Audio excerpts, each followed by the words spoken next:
too. It's excited by something down here.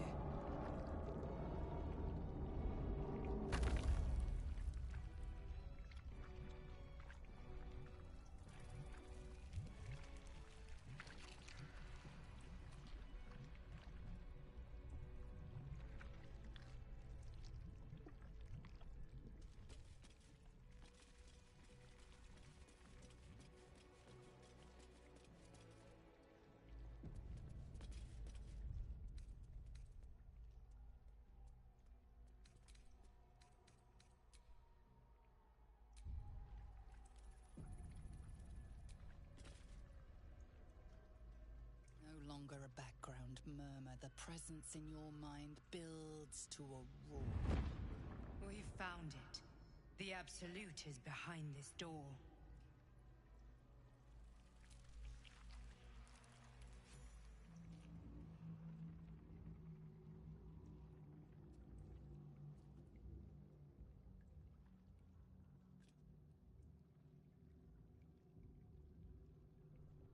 You said it was under control.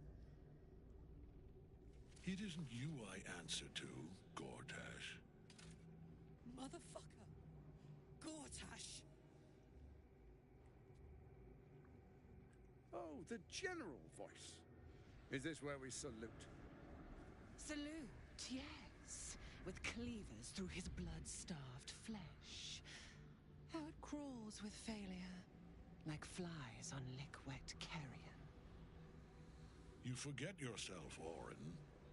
I've played my part. You've built an army for our masters, true enough. But what of the astral prison? A rogue true soul flaunting it under your nose all this time. And you ran from her. Sure that they would follow and deliver it into my hands here. If you would cease these distractions.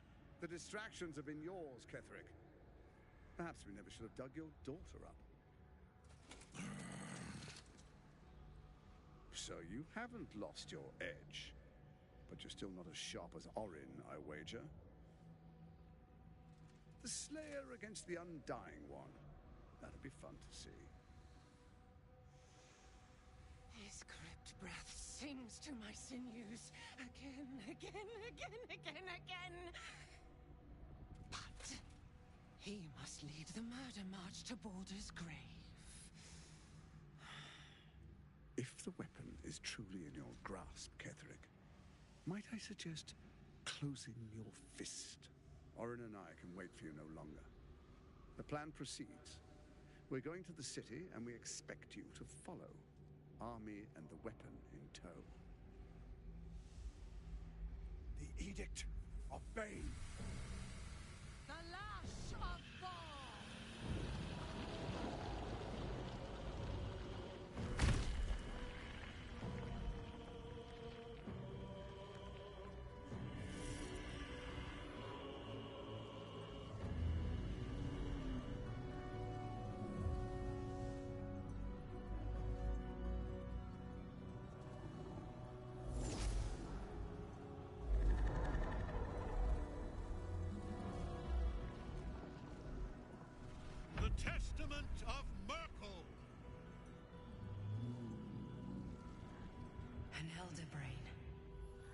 One of the cruelest and most powerful creatures in existence, enslaved by mere mortals. There we are. It wouldn't do to fight in front of our guest. Behold, Duke Ravengard, the Absolute. Heaven preserve us. You wag your word flap in vain, Alderling.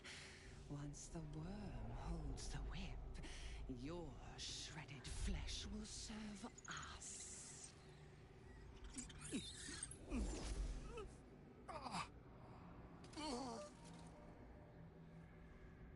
Shit, no! Father! Now, it's really time we were going. We will empty this place and begin the march. You may catch up with the army once you've retrieved the weapon. And Ketherick, do try not to sulk. You're supposed to be the fearsome general come to conquer the city. and I am the hero who will save it.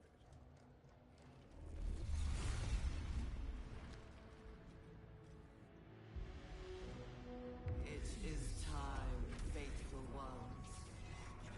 March on Baldur's Gate. We go to prepare the way.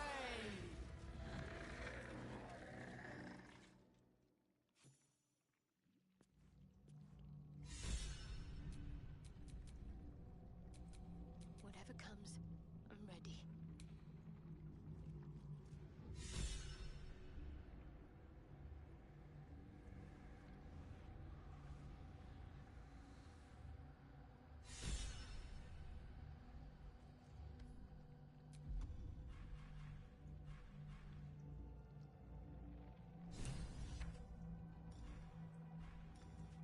Calm and quiet, that's the way.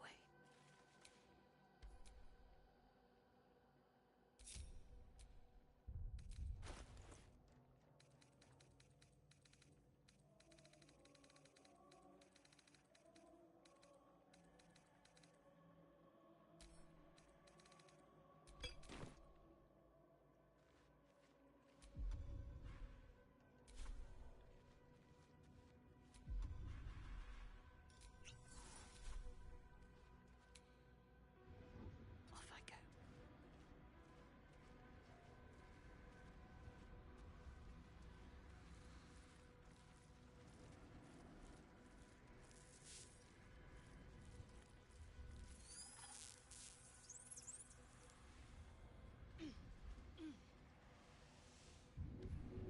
Time for a little pilfering. There you are, as predicted. What is it, I wonder, that draws one toward death like a moth to light? You could have run away, absconded with the prism. The one thing that could prevent me from fulfilling my destiny. But the lure of one's destiny is irresistible, isn't it? Perhaps you hope to learn your place in history before you are erased from it. A bright flash of clarity before the snuffing out.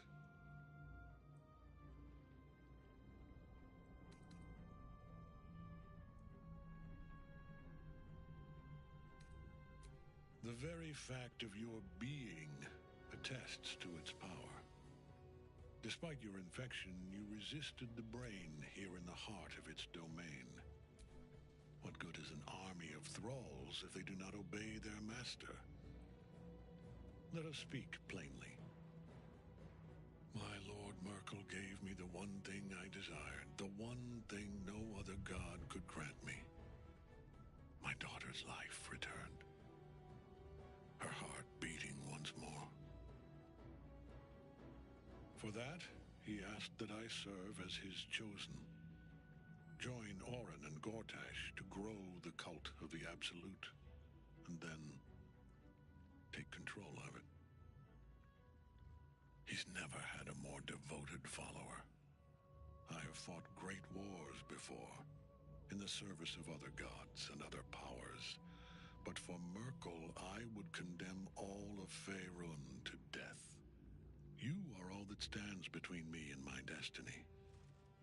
And you have brought the prism here. I will kill you now. And then I will raise you as my servant.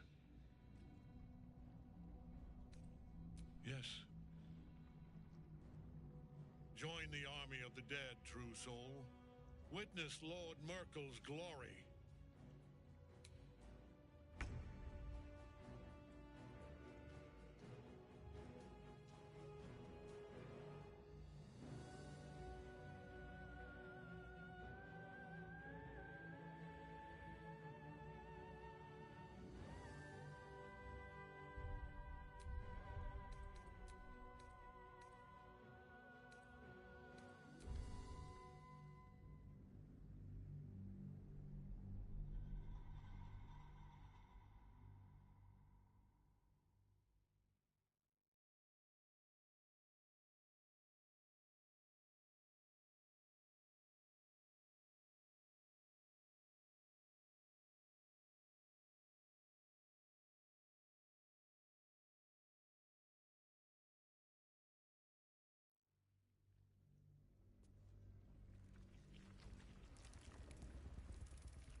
longer a background murmur. The presence in your mind builds to a roar.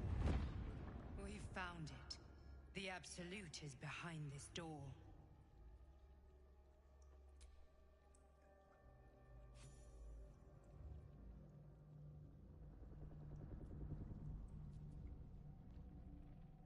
You said it was under control. It isn't you I answer to, Gortash.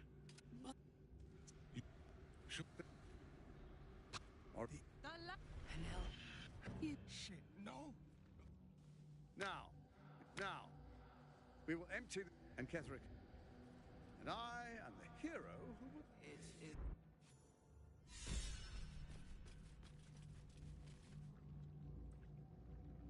There you are, as predicted. What is it, I wonder, that draws one toward death like a moth to light? You could have run away, absconded with the prism. The one thing that could prevent me from fulfilling my destiny. But the lure of one's destiny is irresistible, isn't it? Perhaps you hope to learn your place in history before you are erased from it. A bright flash of clarity before the snuffing out.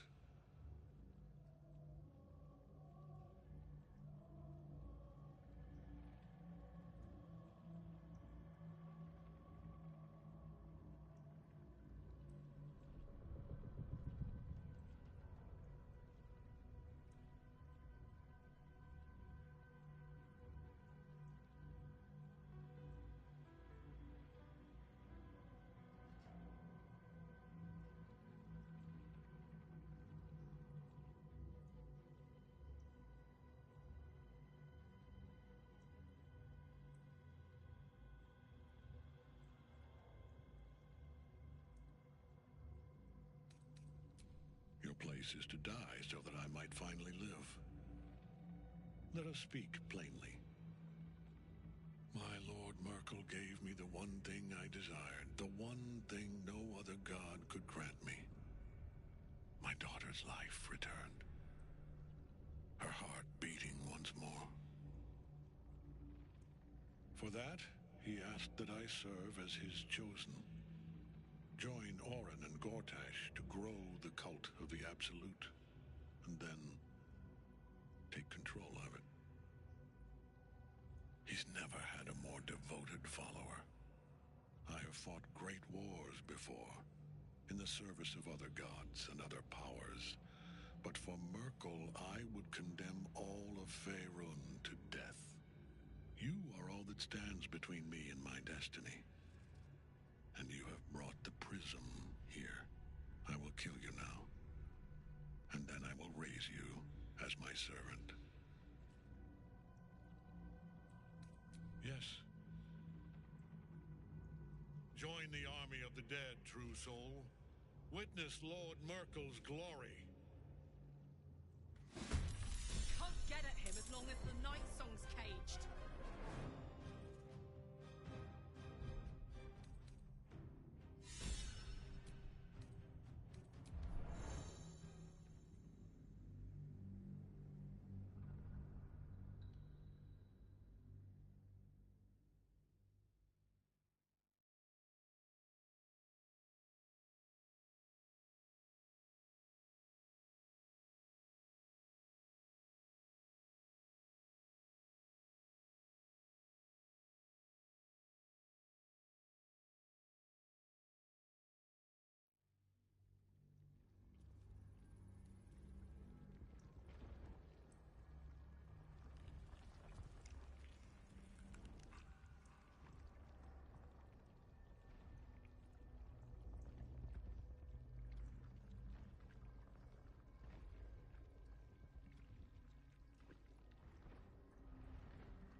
things have stayed interesting.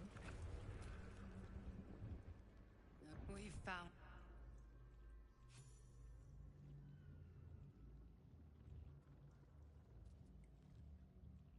You said it was under control. Sure. If Orin and I can wait for you no longer. The plan... An elder brain. One of... You Shit, no! Now, it's really time we were going. We will empty this place and begin the march. You may catch up with the army once you've retrieved the weapon. And Ketherick, do try not to sulk. You're supposed to be the fearsome general come to conquer the city. And I am the hero who will save it.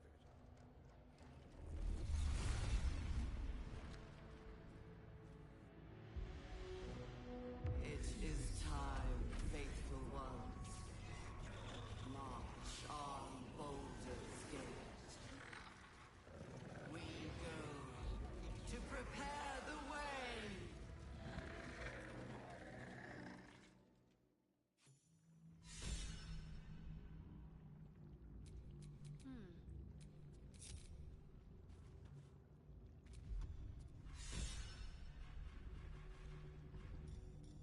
Perfectly hidden. Best step softly.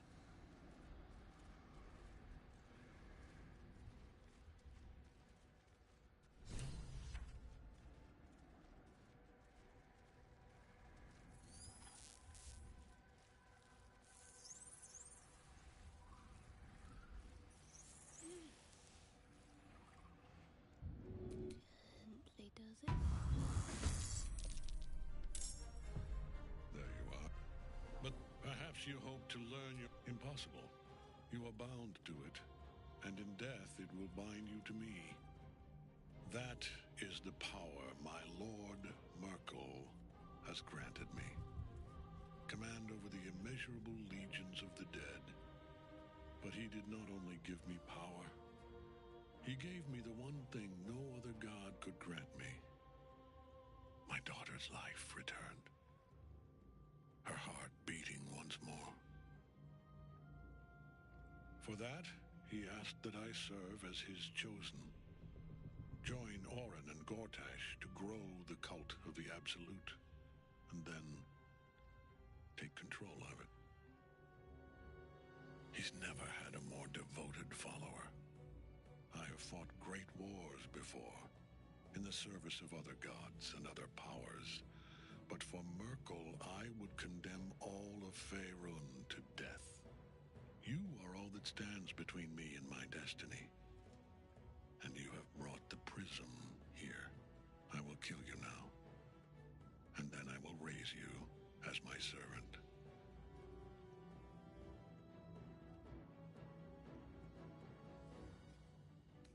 Yes. Join the army of the dead, true soul. Witness Lord Merkel's glory.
found.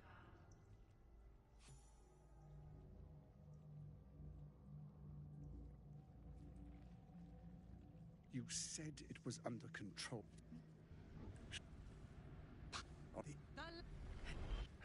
Shit, no! Now, we will empty... And Ketherick, do... And I am the hero who will... Chat just now.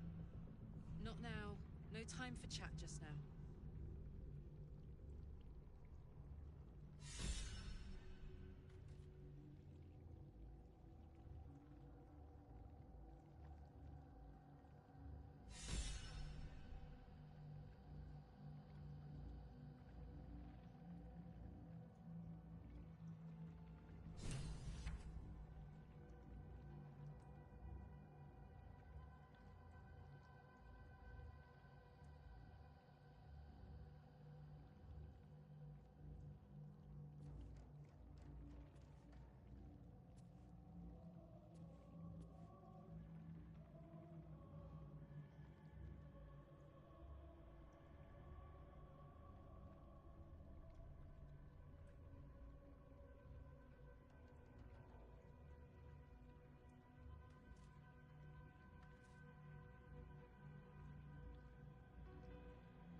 Let's get on with it.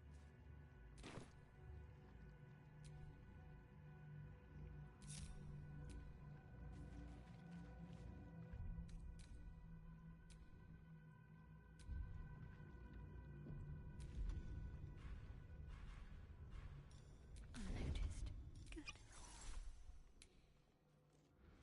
I see a way.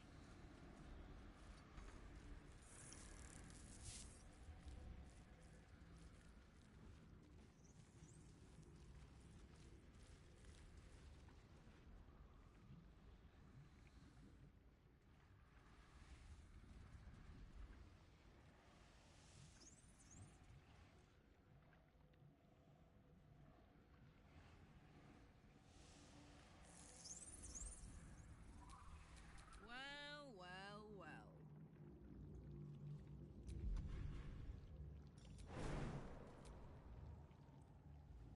Moving it.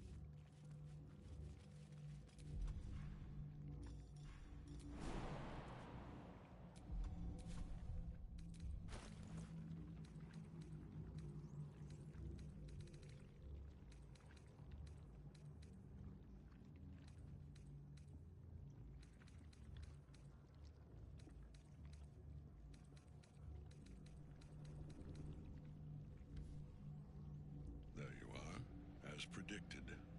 What is it, I wonder, that draws one toward death like a moth to light? You could have run away, absconded with the prism. The one thing that could prevent me from fulfilling my destiny. But the lure of one's destiny is irresistible, isn't it? Perhaps you hope to learn your place in history before you are erased from it. A bright flash of clarity before the snuffing out.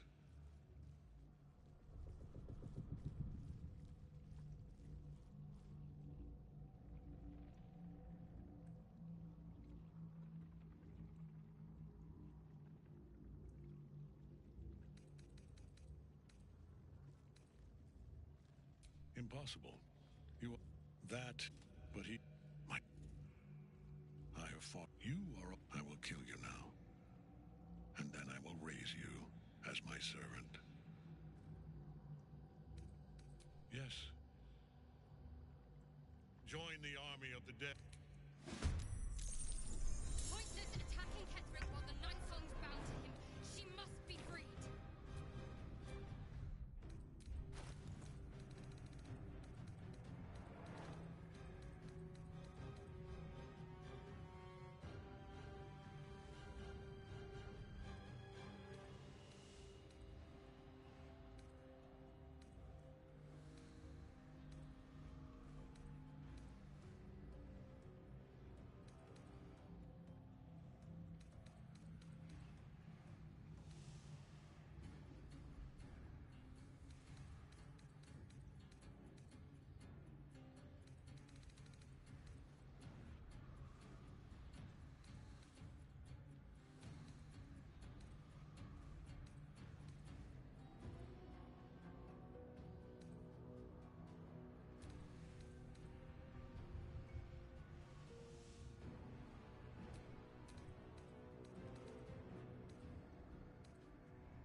This is my happy place.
I won't give in.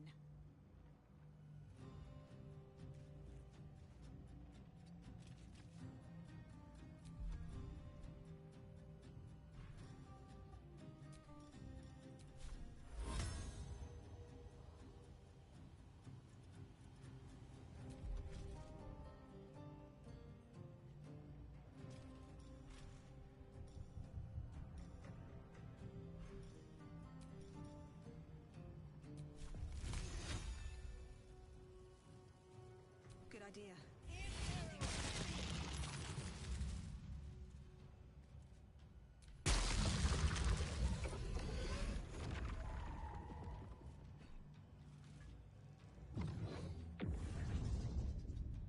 Focus your attack, soldiers!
Should get started.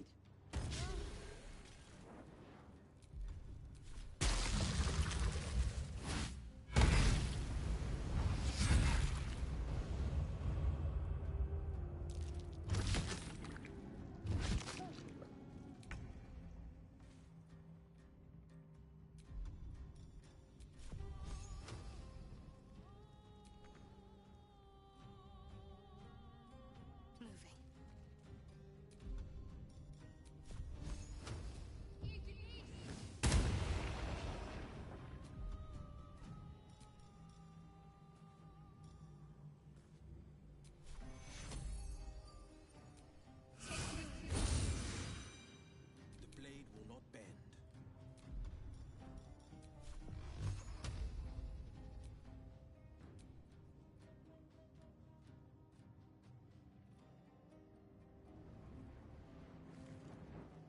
Fleet of foot.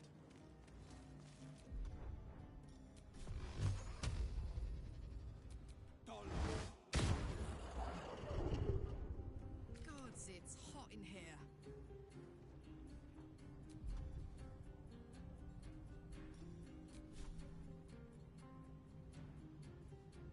Down the hatch.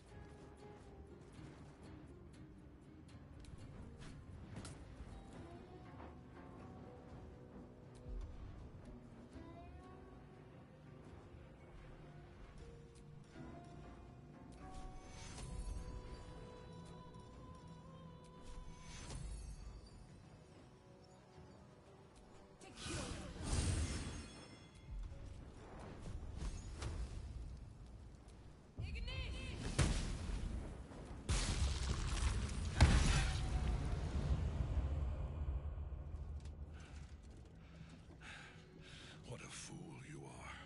You cannot kill me. I am eternal.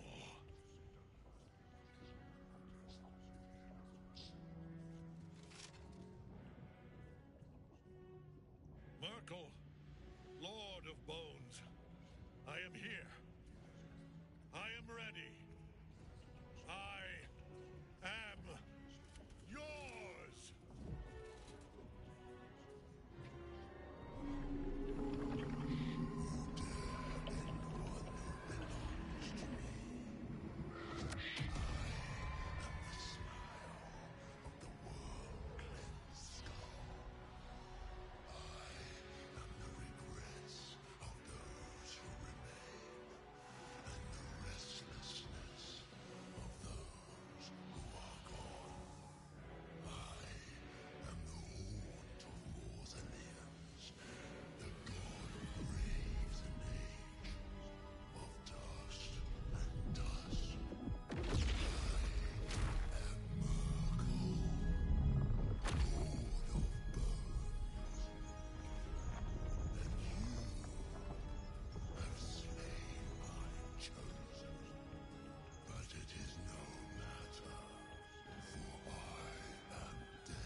The Triad help us.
master.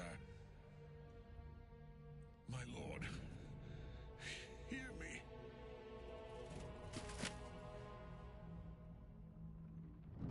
Nothing. I am forsaken. You have no idea what you've done.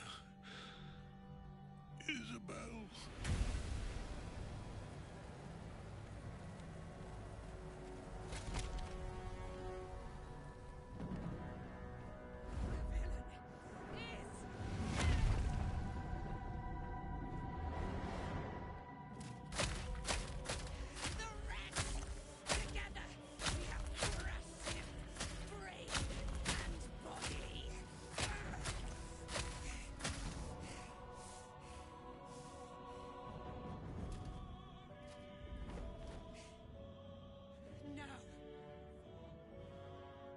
Now, we pick our way toward our fates, unleashed. You have my sword, my fealty. Do what you must. Then we fly this foul place. Hells, I could sleep for a 10-day after that. Ketheric's netherstone. It's in his armor. Take it.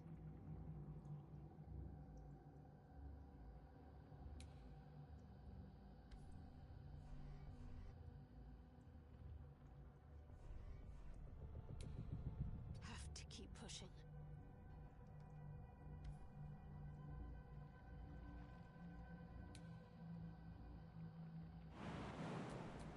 Shouldn't have wished to live in more interesting times.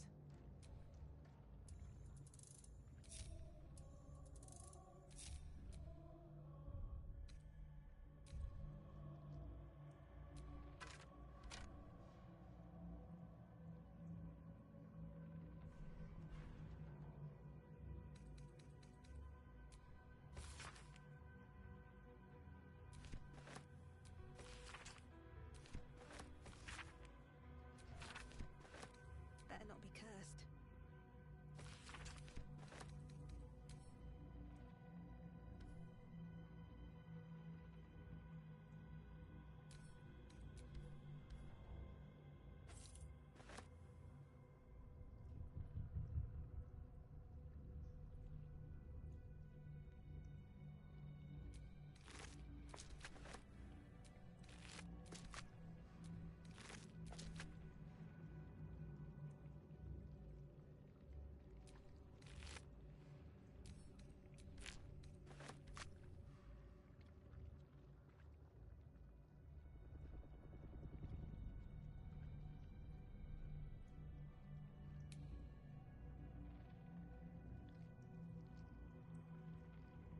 Open up.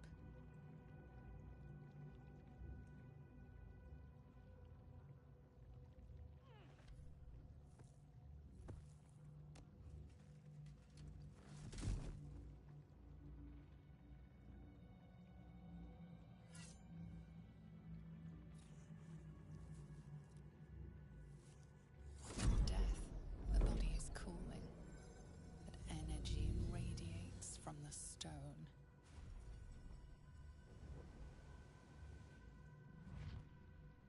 Remarkable. Truly. And now the picture comes together. The Absolute is neither god nor man. It is the Elder Brain you saw, held here by those three against its will. The crown it wears controls it, and these stones control the crown. It has been dominated. A temporary reprieve, but a welcome one. With a brain on its way to the city, its influence here is weakened. The crown's markings suggest it was forged in Netheril, an ancient empire whose mastery over magic rivaled that of the gods. It is a crown of domination. The stones were taken from its crest. They are netherstones, imbued with the ability to control the wearer of the crown. The crown's Netherese magic must be the true source of the parasite's abilities, This must be what elevates their potential. And it must be the reason nobody could heal you. If the crown can do this to the parasite, I dare not imagine what it is doing to the brain. One of them I know, Lord Enver Gortash, an arms dealer and a slaver. A worshipper of Bane, the god of tyranny. The other is a mystery to me, but the way she spoke, it is most likely she follows Baal, god of murder. Ketheric was a follower of Merkel, which means the Absolute is a front for the gods of death, and our enemies are the chosen of the Dead Three.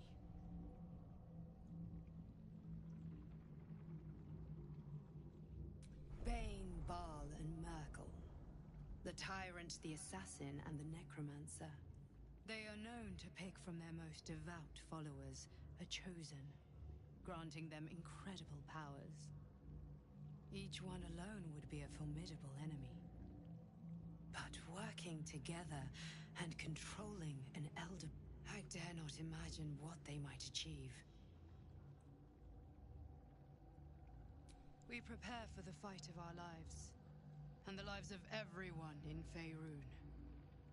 The army of the Absolute is marching on Baldur's Gate. Within the city, an elder brain, brimming with power, ready to turn everyone within its reach into mind flayers. All it needs is an order. An order the Death Gods chosen are on the cusp of giving. We must wrest control of the brain from the chosen before that happens. We must take their stones.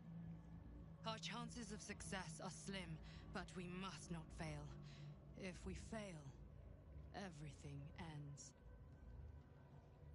I will be your shield, but you must be the sword. And when the chance comes to strike, you must take it, for there may only be one chance.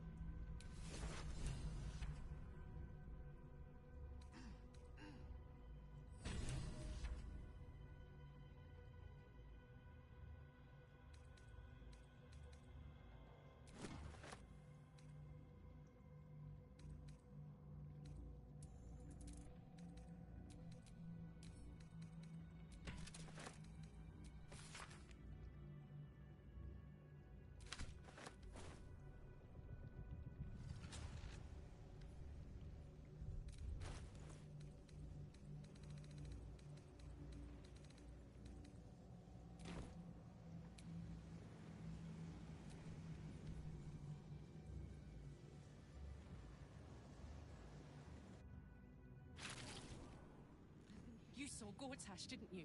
What the fuck was he doing down there? Is all of this because of him? The tadpole? The Absolute? How?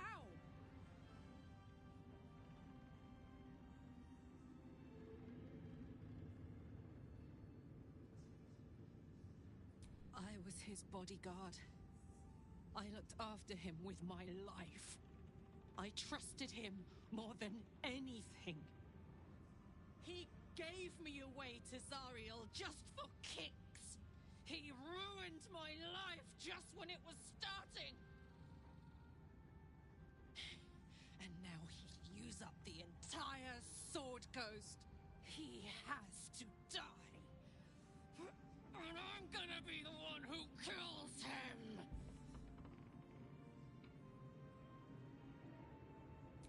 He can't get away with what he's done. To me, to us.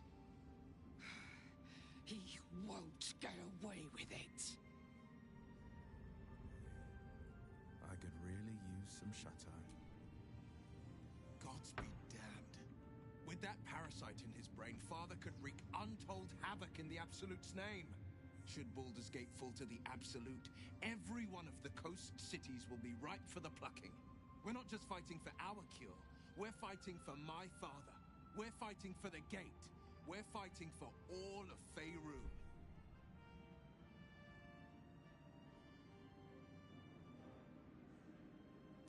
Worm's Rock Fortress. All travelers to Baldur's Gate flow through it. It serves as headquarters for the Flaming Fist and their commander, my father. The Absolute's army's on the march. gods forbid a tadpole Grand Duke throw open the gates for them. Orin, I'd never heard tell of, but Gortash I know. Or know of, more precisely. A self-styled strategic advisor to Baldur's Gate's peers. A bit player with dreams of a leading role, the way Father told it. He had no use for Gortash, and even less for his advice. I don't remember much beyond that. But where these chosen are concerned, I have a suspicion we're about to know more than we'd like. Yes, but first a question. If your home were under siege, what would you sacrifice to save it? As would I, and more. I was 17. Father, older Ravengard, had just been named a Grand Duke and was called away to Elturel to help settle a dispute. That's when the Cult of the Dragon made its move. The Cult of the Dragon, a fractured religion. Some believers hold that undead dragons will inherit the world. Others worship the dragon goddess Tiamat and intend to summon her to Faerun.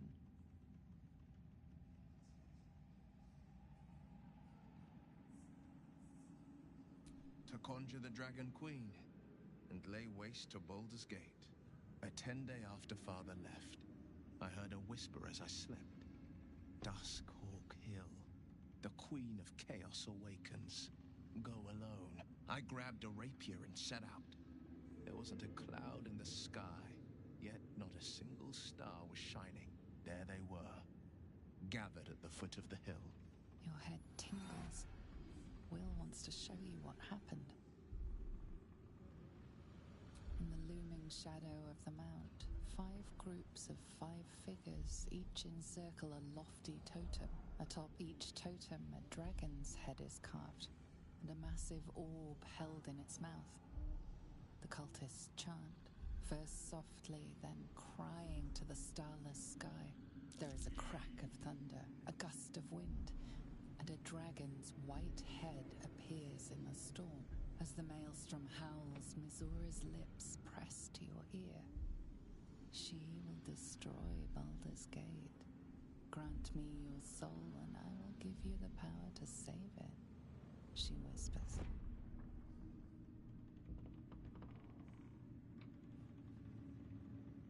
She read the terms while 2 devils stood witness, and I said yes. 1 soul for 1 city.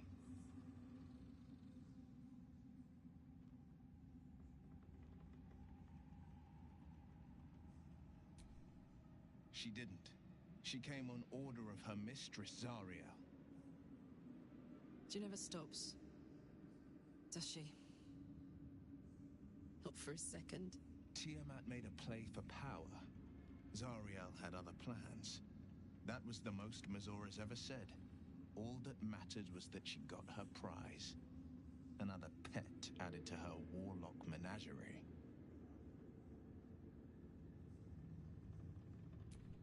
I don't know that it was brave. I just know that it was right. The moment I agreed, I burned with the fires of Avernus and oozed the rot of Dis. The cultists choked on our poisons and burned from our flames. And when we were done, all that remained were 5 grayed orbs atop a pile of ash. My soul was bound, and my lips were sealed.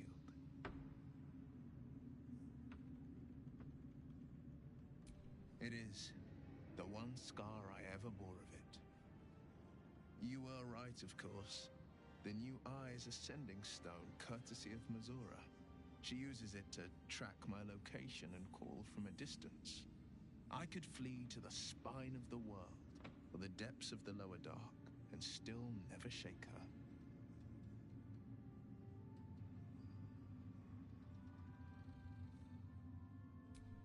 He returned to an unsuspecting city and a wayward son with a smirking devil at his side. I tried to tell him the truth, but my mouth couldn't form the words. I'd led him to the battlefield, but Missoura had swept it clean. I showed him my stone eye, but he only turned away. After, he said only one word. Go. So I did.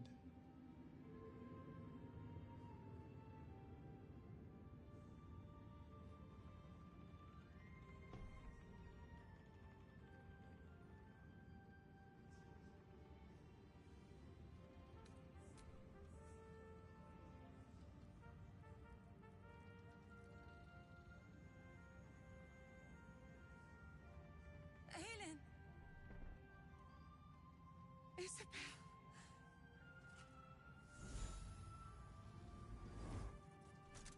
My love. You were dead. I saw your body. I'm here. And so are you. And my father, he can't hurt us any longer. I dreamt every night that you'd come back to me. That somehow it was all a nightmare Dawn would undo. I had no dreams at all. Nothing but darkness. And when I woke, my father said you were dead. His soul was poisoned by the god of death. His sick devotion ruined him. But for all his sins, he brought you back to me. Are you all right? I will be. And you? In this moment, I want for nothing.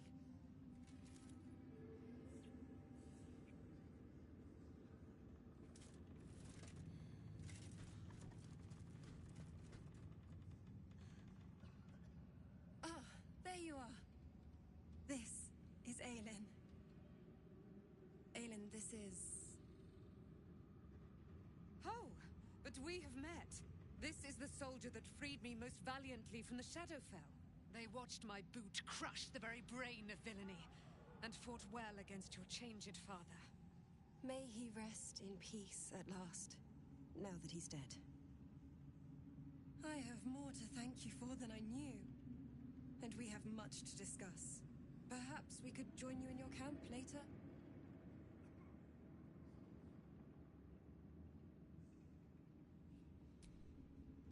We look forward to it. You there, Sharon. By the fires of your camp's hearth, we will discuss all we must. I'll be ready. Whatever you have to say had better be worth your life. Now, you will leave us. We must take succor in one another's bodies and words. Aelin! We'll see you later.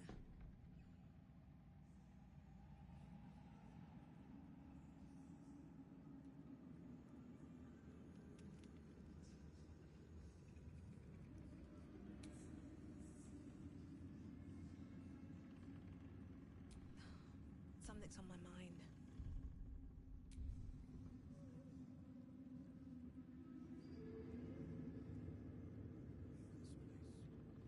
Just tell me what you need.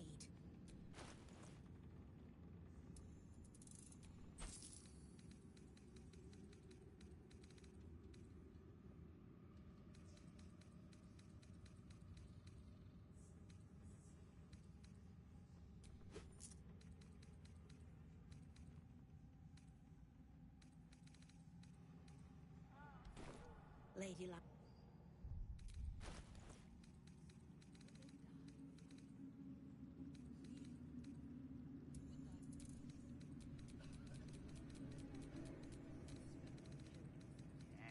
Do you have anything to eat?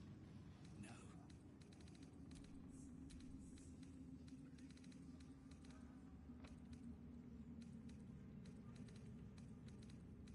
Perhaps the Iron Hands could return here in my ancient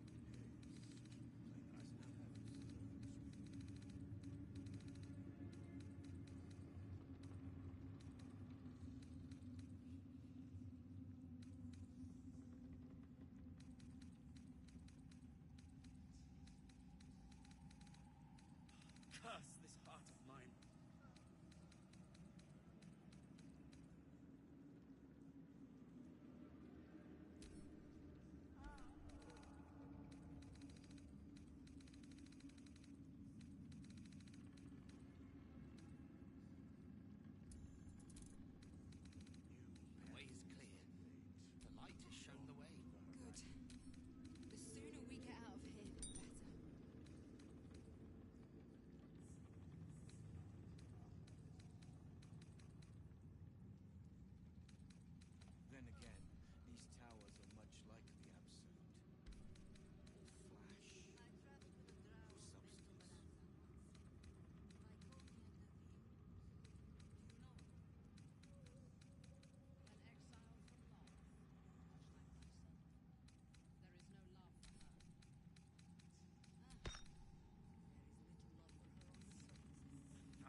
him into this.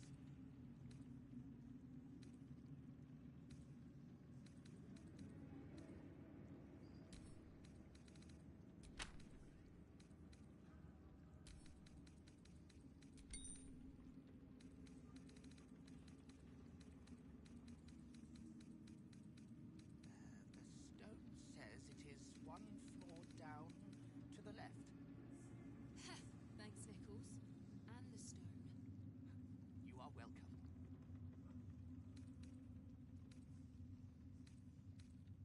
Come, there are important matters to discuss. The stonework is sublime. It's almost a shame to leave this place.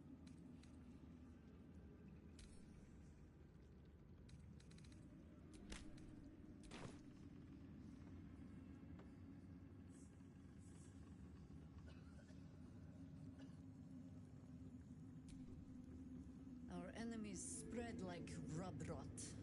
Treat one patch, and two more bloom in its place.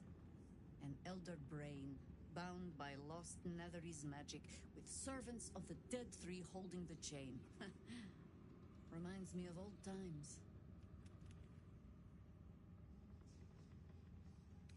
Extensively. Mind flayers, too. But I never dreamed of seeing gods and Illithids working in consort. It is most disturbing. But take courage. We have killed a man who could not die, and stripped the Absolute's army of its general. You have a nether stone, and you're on the scent of two more. These chosen have reason to fear you, and I would like to be at your side when you confront them. Glad to be there. Falling foul of Ketherick convinced me that my grand adventures were behind me. That even if I survived, I should hang up my blades. But you convinced me otherwise. We ventured into darkness together. Now we've come out the other side. I'd say I'm feeling a little refreshed. When we reach Baldur's Gate, there will be even darker paths to tread. I will follow you wherever they lead. How does it compare to a shadow-cursed inn? With the Absolute's army gone, the Risen Road should be clear. We can follow it all the way to Baldur's Gate. There's a Harper's safe house in Worm's Crossing.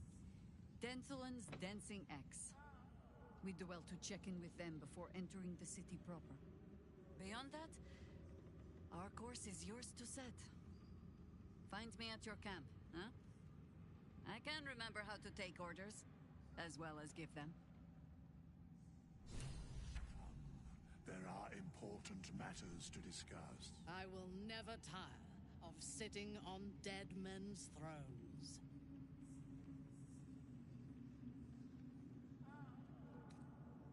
Indeed. And now we know that he was not acting alone. During my time in the cult, I came to know one of his co-conspirators all too well. Baal's bloodletter. Orin. To think, I thought her to be speaking for the Absolute. I worshipped that woman.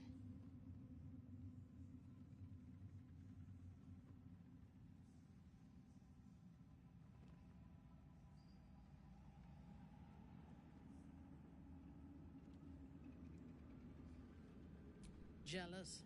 You needn't be. When Orin is in my hands, her agony will nourish me. She is the Iblis who indoctrinated me with the Absolute's lies.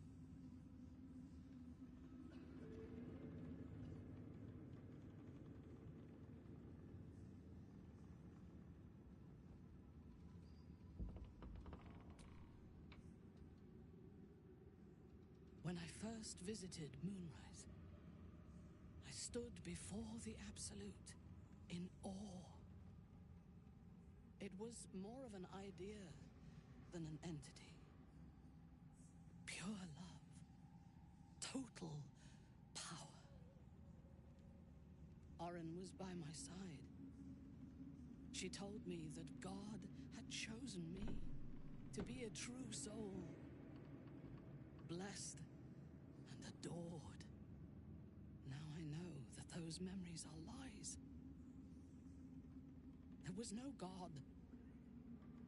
Orin held me down in a cocoon of flesh, while a mind flayer forced a parasite into my brain. And she laughed at my fear. I will find her. I will murder her. And I will smile.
Let them think that. There is a short path from savior to ruler. A short and bloody path. I know it well, and we will walk it together. But Baldur's Gate is a mere bauble. We have the chance to seize something much greater. Surely you see it. In killing Ketheric, we fractured the cult's leadership. When we break the other chosen and claim their netherstones, we can take control.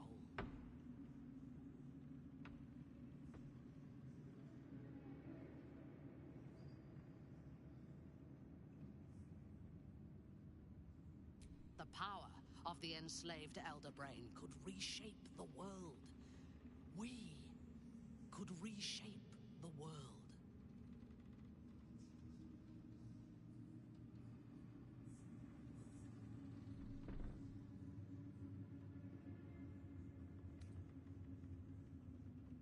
Nothing worthwhile ever came without loss. But together we have the strength to decide who loses, and to make sure it is not us. You are not stupid. When we reach Baldur's Gate and face the other chosen, you will see that my way is the right one.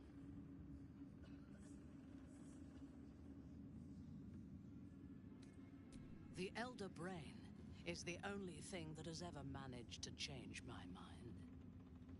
You're welcome to try. We are bound, then, to travel together, even if we do not yet agree on our ultimate purpose. There is yet one thing about you that troubles me, though. Something I need you to explain. You chose to incapacitate me rather than killing me when you eradicated my minions. Why?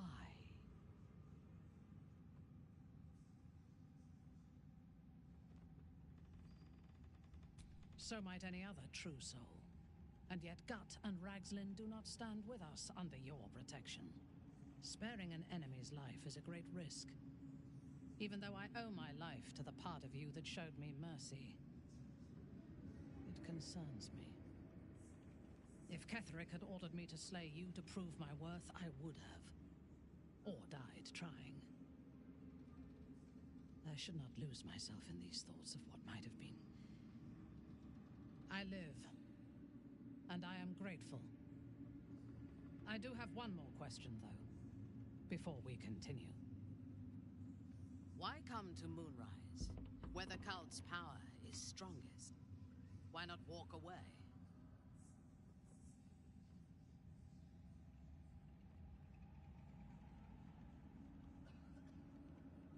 A wise ploy, and it was successful to an extent. We did not find a cure, but we found our purpose. I am satisfied. Now, I am ready to leave this damned place whenever you give the word. The city awaits. Your party is full. Did you think I would not notice?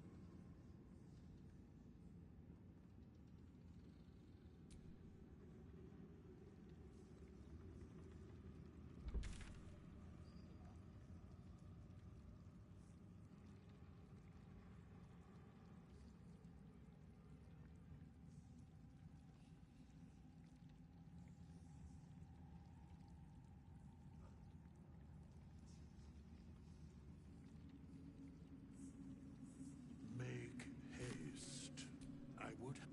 A curse lifted. The dead three allied once more. The balance shifts. There are depths to this alliance yet unplumbed. Consider, mortal. Do Illithids possess souls?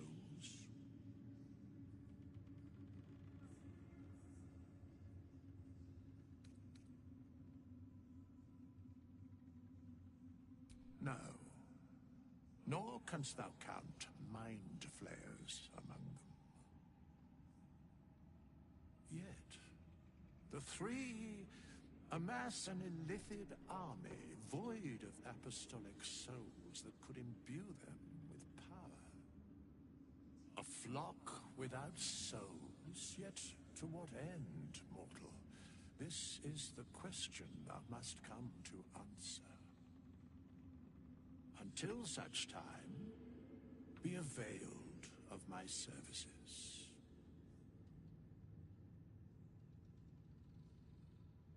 Where matters of balance are concerned, I am eternally cold. Yes, Bane, Lord of Darkness, Baal, Lord of Murder, Merkel, Lord of Bones. Once judged, ascended, then vanquished, as one, and as three. The alliance is reforged, mortal. The plains thus quake, and the gods shudder.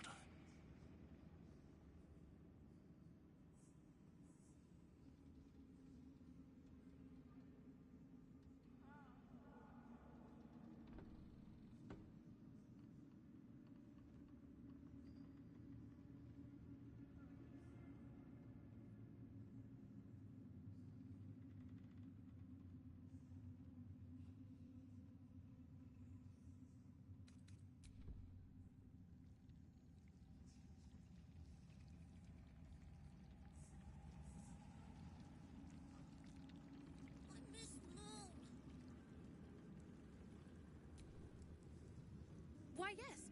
Once Alfira is done with this song, we will be looking for patrons. All coppers welcome, pal. So? It's just Mole's eye patch. She's lost loads of them. That doesn't mean anything. Did you want something, or are you just here to stir? Exactly. And we'll definitely feel her wrath if she thinks we ever doubted her. She promised she would be.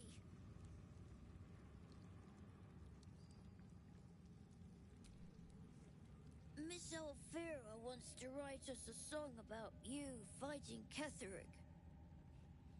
But I missed Maul. What? Where is she?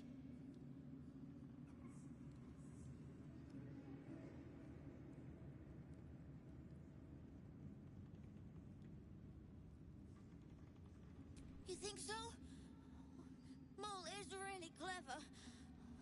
I hope she finds us again soon.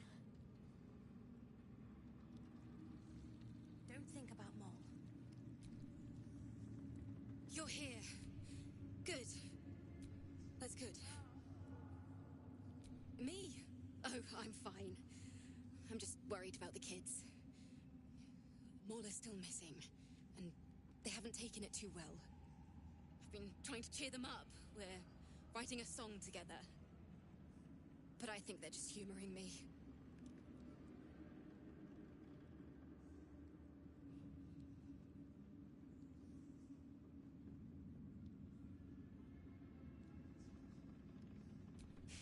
Maybe. I'd love to put on a show just for them. But it's boring if I'm the only one playing. I need another bard. Maybe I'll find one in the city. Until then, the kids and I shall work on our masterpiece.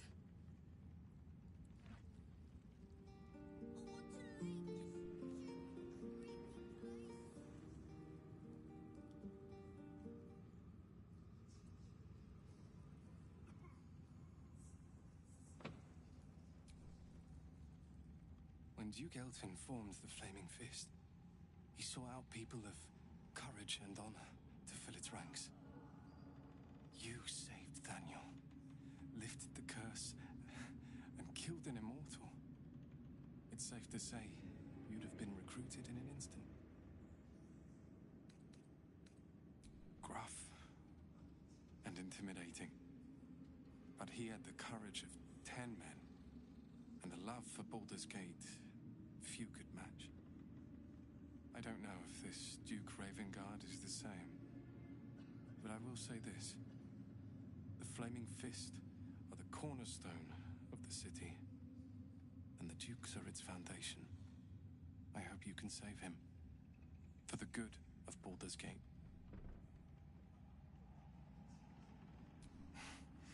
Thank you, but look at me. I am a relic, a glimpse of history barely strong enough to stand on his own 2 feet. Besides, Nathaniel should have someone here when he wakes up. It's the least I can do. You don't have to worry about me.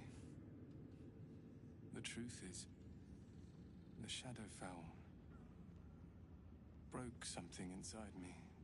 Something no healer can fix. I don't know how long, but because of you, Nathaniel is safe. Because of you, I could help him as he helped me. So, thank you, my friend. And know that I have no regrets.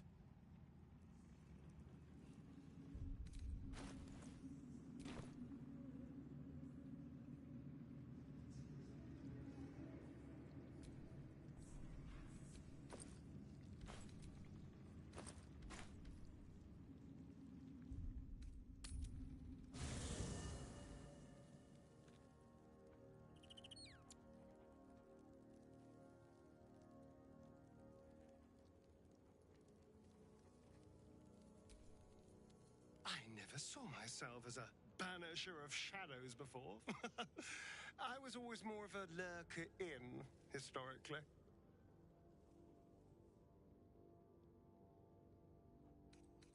Well, obviously I would. But you have so... Well, in that case, I'm all yours.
looking ahead. What do you know about me? You spoke of my past, being chased by wolves. I told no one about that. Almost no one. But I certainly didn't share that with you. There is nothing I can tell you that you do not already know yourself. They trained you well, trained you hard. Chiseled away any part of you that did not fit their plan. They made you forget. I chose to do that. For the mission to protect Shah's... Secrets. Yes, yes, that is an old song, girl. Your goddess cares more for her precious secrets than she does her devotees. Get to the point. When you freed me, you severed a bond between me and that dog, Thorm. A bond of pain. His, inflicted on me.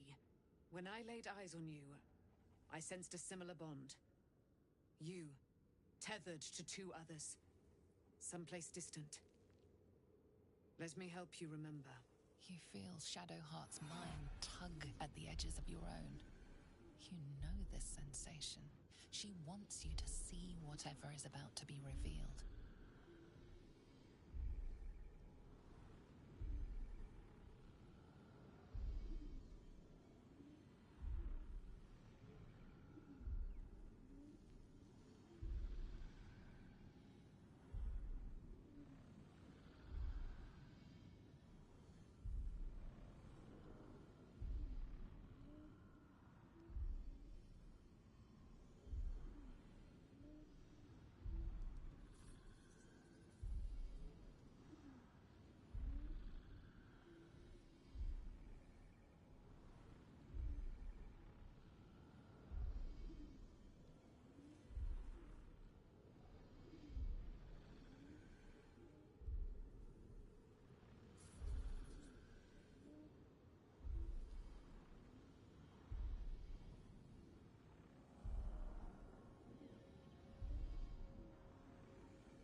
Your mind joins with Shadowheart's. Something pulls at you both, bringing you elsewhere.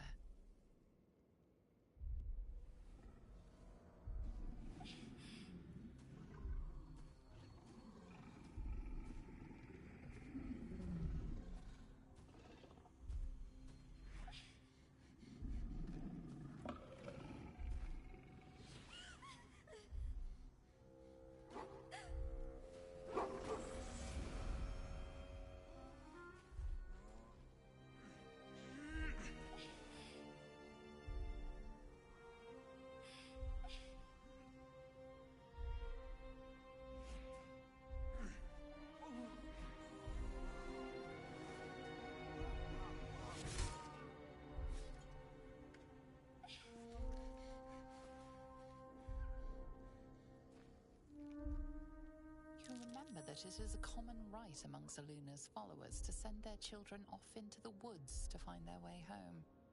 Perhaps this time it had gone awry. It seems that one child never came back. She was taken. What? Who was that man? You already know. Did you not see yourself in him? Do you not recognize your own blood? My father. That was him. That is him. He lives still. And your mother, too. No. It can't be. I'm an orphan. And who told you that? Your adoptive family? You are not to blame. You were young, impressionable. They took you because they wanted to break and remake you. But you are a child no longer. You are a woman. One who knows what must be done. My parents. I need to save them.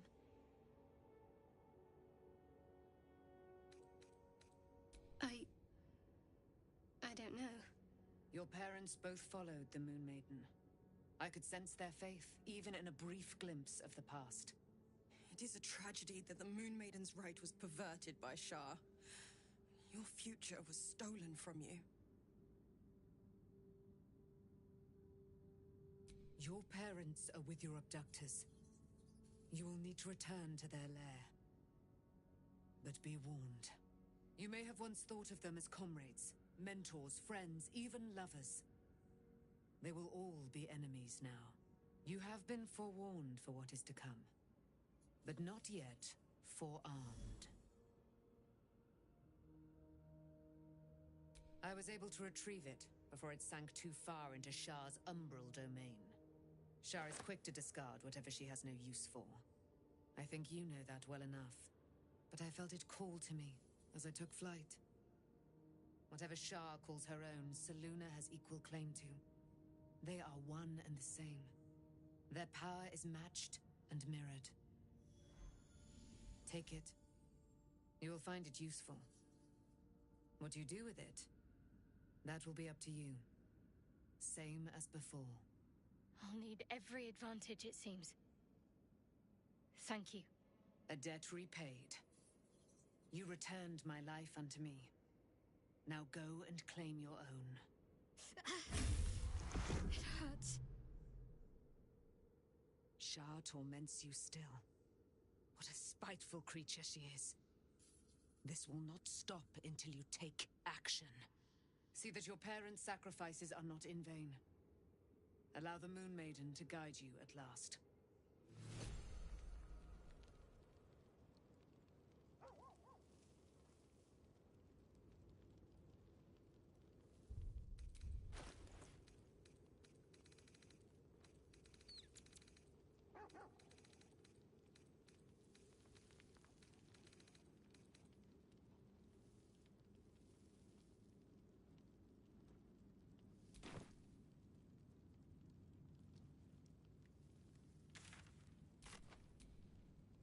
Almost pleasant traveling with company.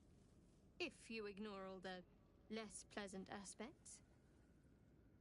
Fine. What's on your mind? How are you holding up? Don't be So, it's a quest to free Shadowheart's parents, is it? And here I was, worried I'd be the only one with a difficult family reunion waiting in the city.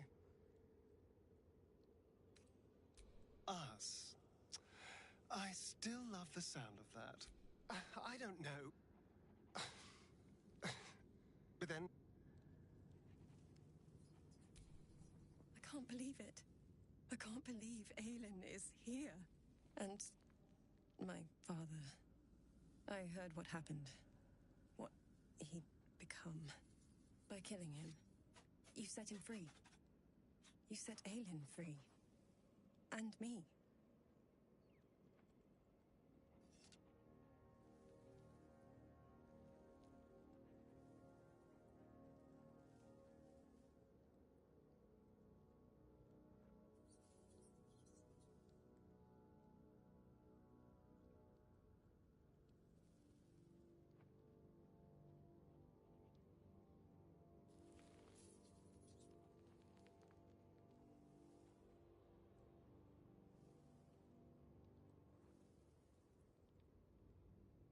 A great deal. But still, some of the details elude me. Ketheric Thorm was my father. He raised me to serve Selûne as my mother, rest her soul, had wished. He was everything to me, all my life. When an emissary of Selûne came to our little town, we were elated. Dame Aelin, daughter of the Moon Maiden herself. Tell me, do you believe in love at first sight? That's exactly it. And I tell you, I took one look at her and I just knew. She was it. Lucky for me, she felt the same way. But my father was skeptical. Aelin is immortal, after all. I understand it's strange. There's an imbalance between us, certainly. But I suppose loving Aelin felt the same as loving myself. It was natural. And this is where I still need answers. I died. I'm not sure how, why, but all was black. Next I knew, I was being jolted awake. I smelled musty air, I saw shadows. And then my father's face. So changed. So hideously warped.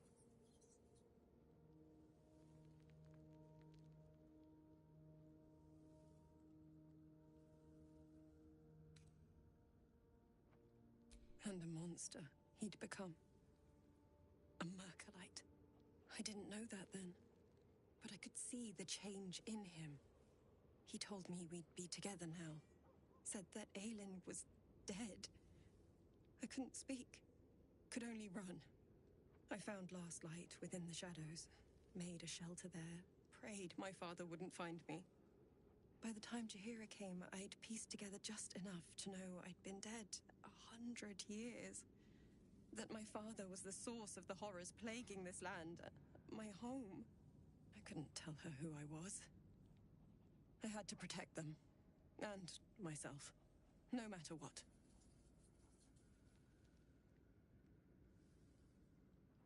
It's all out in the open now. And with my father dead, I have nothing to fear. Except for Aelin. She needs healing. Rest. I'm grateful for your help. Your friendship. I hope we won't intrude on your hospitality too long.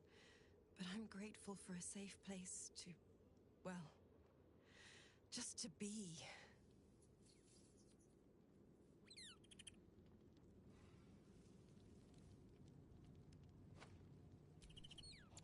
Shadowheart was no true child of Shah, merely a captive. She must have her vengeance.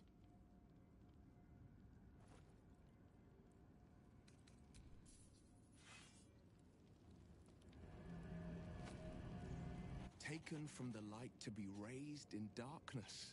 The truth is finally dawning. Shadowheart can follow its light, or she can retreat back into dusk. No, never. He did the only thing he could. In his eyes, I invited a devil into our midst. I was a fool at best, a traitor at worst, and Grand Duke Ravengard suffers neither.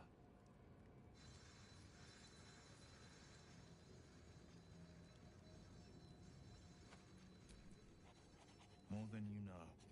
The better question is, did he ever miss me? If he did, he missed the Will Ravengard he once knew, not the hell-touched warlock he returned to.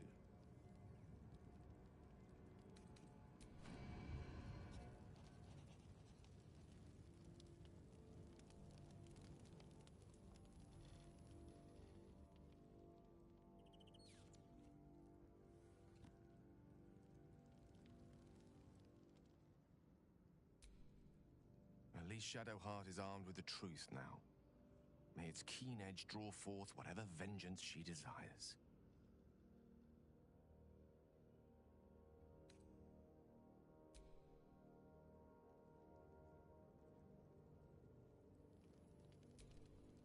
It does not surprise me that Shadowheart's faith was based on a lie. Deception is the sum of Shah's design. I take no pleasure in his passing. Whatever faults he may have had, Ketheric was a great leader. Of course. He ruled Moonrise for centuries. That in itself deserves respect. I believe he was an honorable man, but the gods used him as their plaything. First, Shah and her sister, then the three behind the Absolute. I sympathize.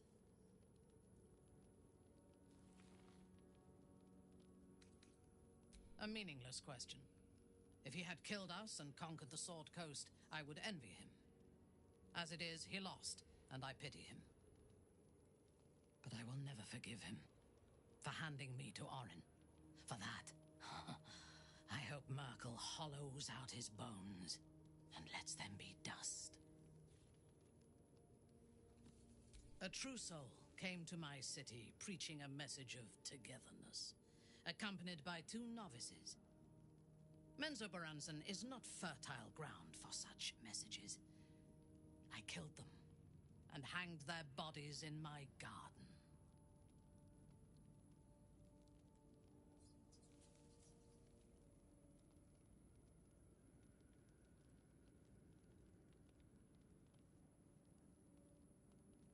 I would have picked prettier corpses if my intentions had been aesthetic. This was a warning against heresy. I was not content with the warning, though. I intended to wage war on their insolent god and the rest of its followers, even as the flesh sagged and sloughed away from their eyeless skulls. Their audacity infuriated me. I had to know where they came from. And whoever sent them was counting on my curiosity overcoming my caution.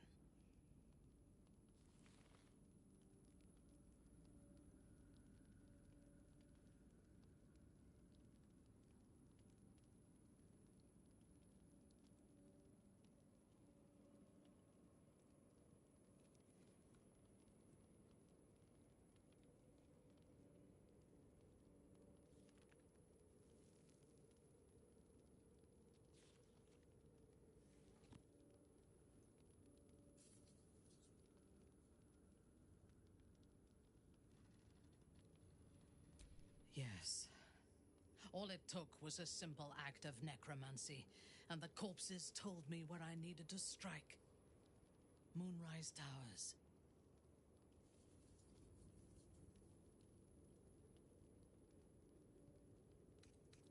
No. I was prepared for combat, but I intended to strike subtly. As it turned out, to my shame, I was defeated without even drawing my weapon.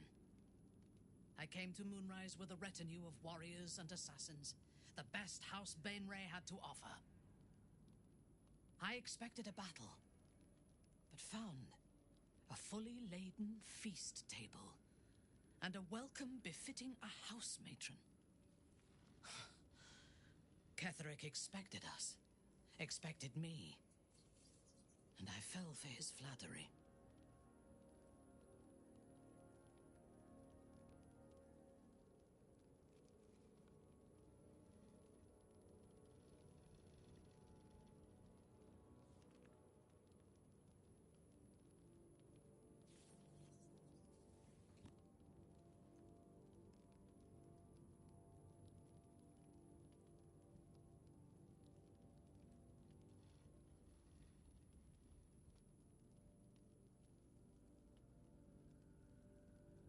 I recognize my flaws.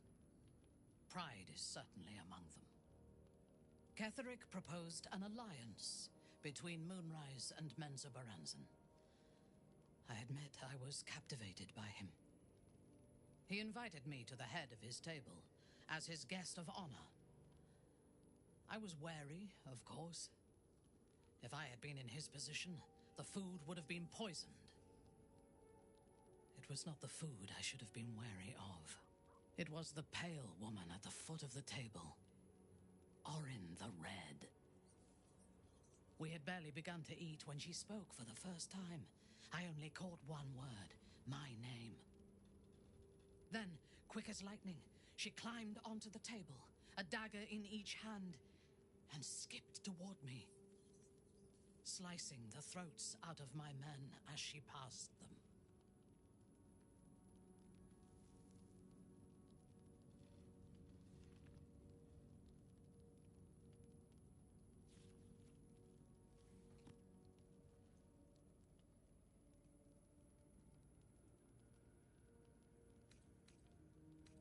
Few things frighten me.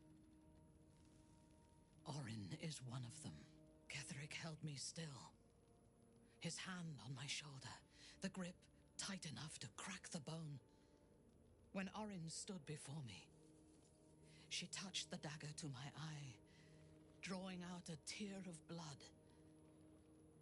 "I want this one," she said. Ketherick nodded his permission, and I was taken below. You've seen the horrors of the colony. Orin kept me there for days.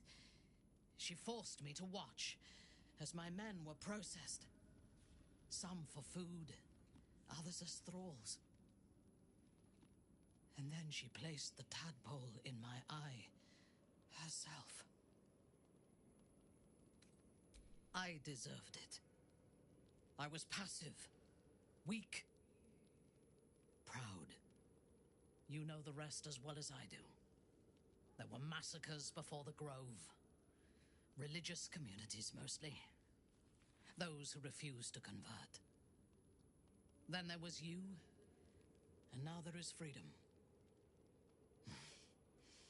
Soon there will be vengeance.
Poor Shadowheart.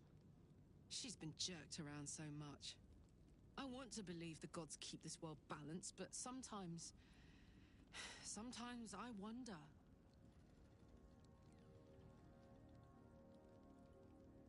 You saw the extent of Flo's friendship. She'll lend you a hand, long as she can crush your spirit while she's at it. I knew never to let my guard down around her. She always made me laugh, even when I least wanted to. If she'd been completely different from who she was, we might have been real friends.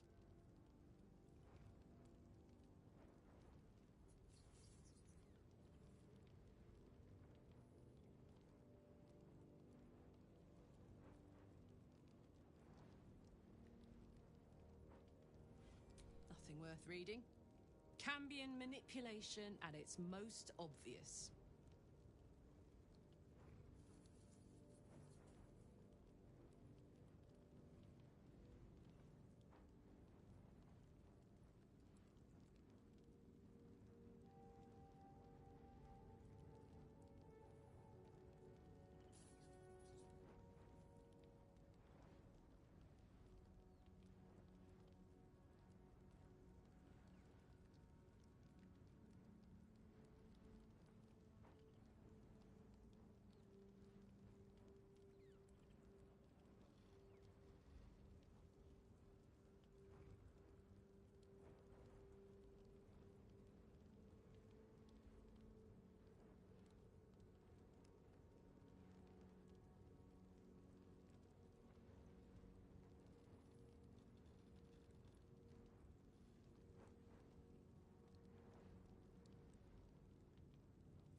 thank the gods.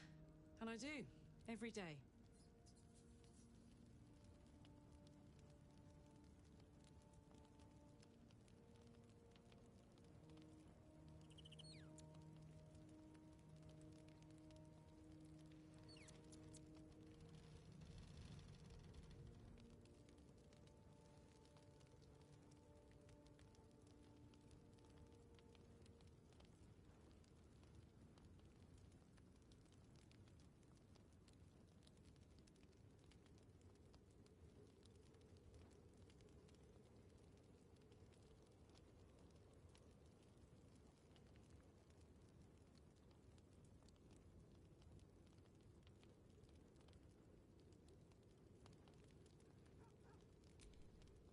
Thaniel rests well.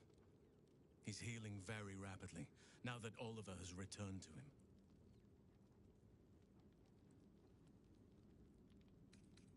No more than my right hand can absorb my left. Oliver is helping Thaniel to recover.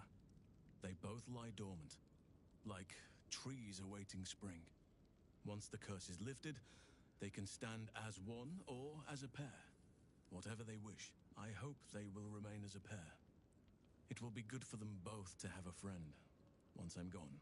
Still, I would like to return here someday. See Thaniel and Oliver again.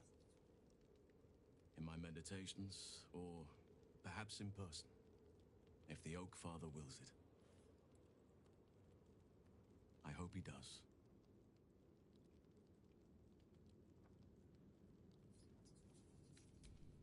I can't say for certain, but we'll see it come to pass long before this place recedes behind us. Don't worry. All is at hand. We can depart whenever you're ready.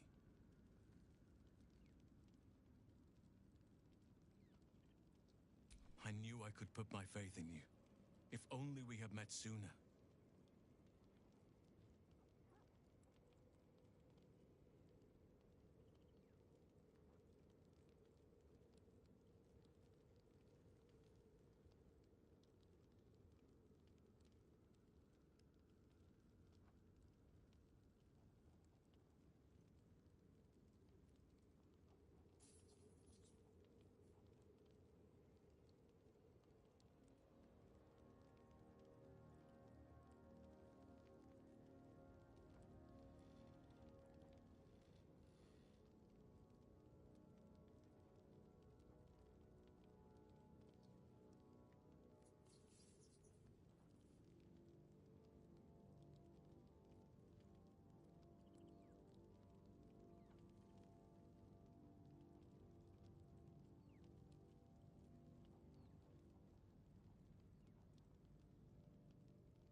I have.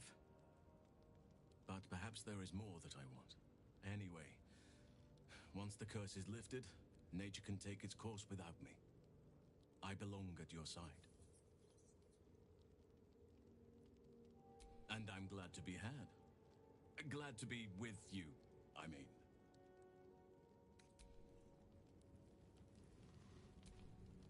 I would not linger in this land over long. But whatever your business, I will aid you if I can.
I've been lied to.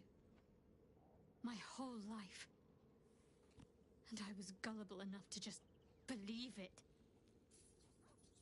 My parents are alive, and I have to save them.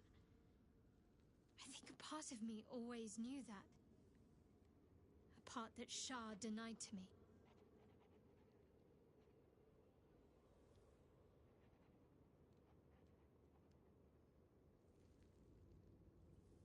Not if you enjoy having your head attached to your neck. She stole my family from me. She stole my life. Whatever reason she has isn't good enough. We'd better press on for now, and hope we're ready when the moment comes. But before that, there's one thing I need to see to. You'll see for yourself soon enough. Just leave it with me.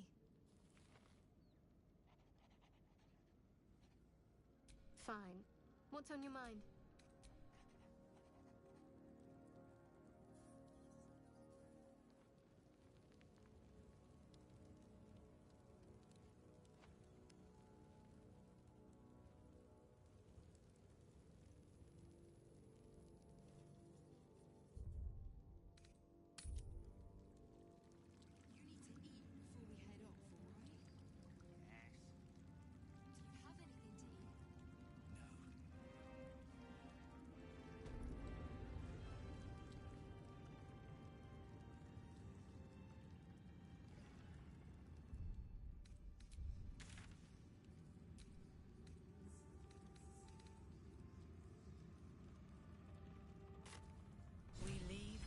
Of the Absolute alive. Thanks to you. You did well to defeat Ketheric. But Ketheric was only the first to fall. There are many more battles ahead, and they will not be so easily won. You will need allies.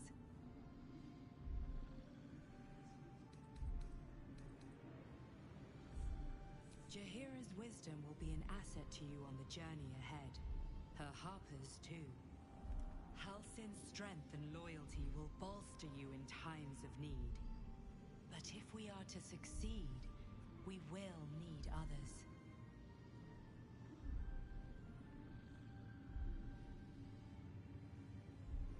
Even if the buildings are demolished, there are always survivors. There are always those who will fight. Baldur's Gate may not know it yet, but its fate is bound to ours. Seek on its streets those whose purpose aligns with our own, and invite them to our cause. Together, we will put an end to the Absolute, the Chosen, all.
Absolute's armies are on the march, and Baldur's Gate is their target.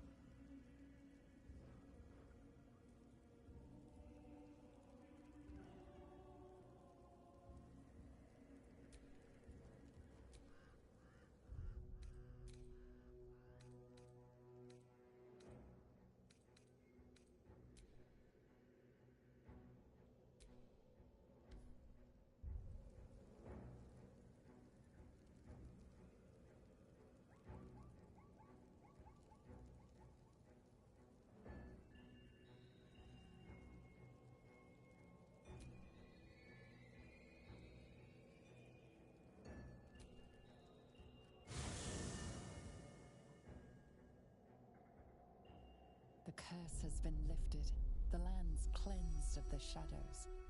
Kethric's reign of living death is over.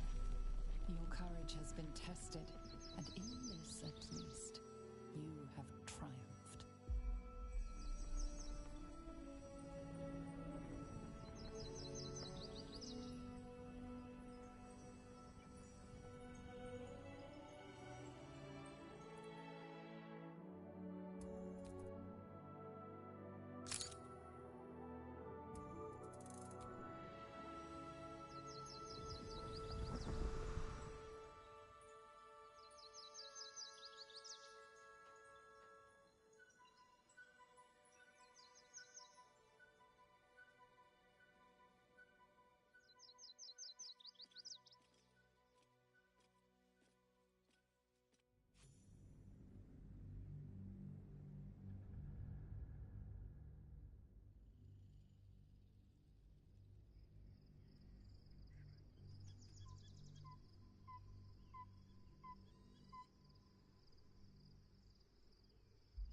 Sergeant, if you are here, I presume Wern's Rock is secure, and preparations for my inauguration are complete.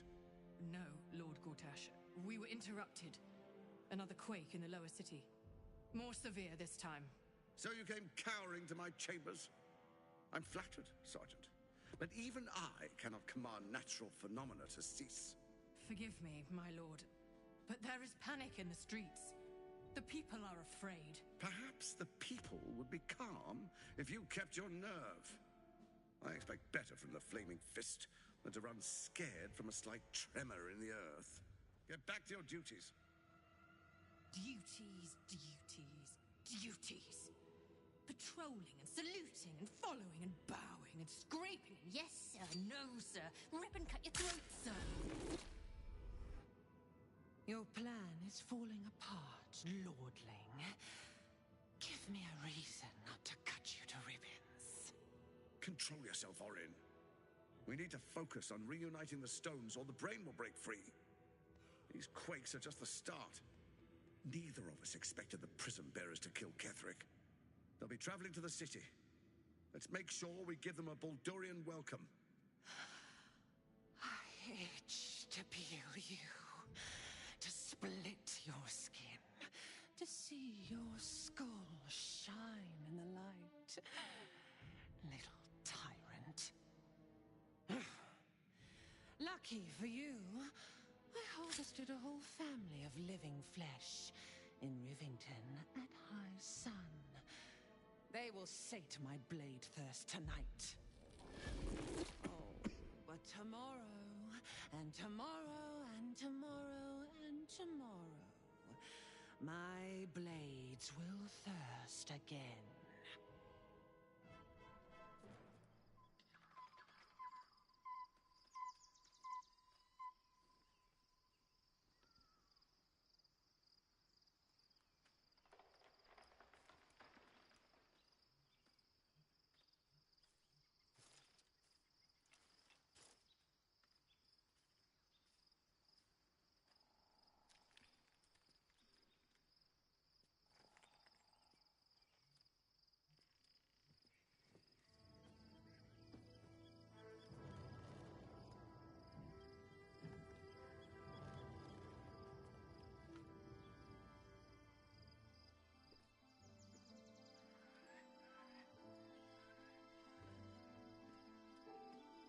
Beyond the campsite, the city waits in uneasy silence, one sleep away.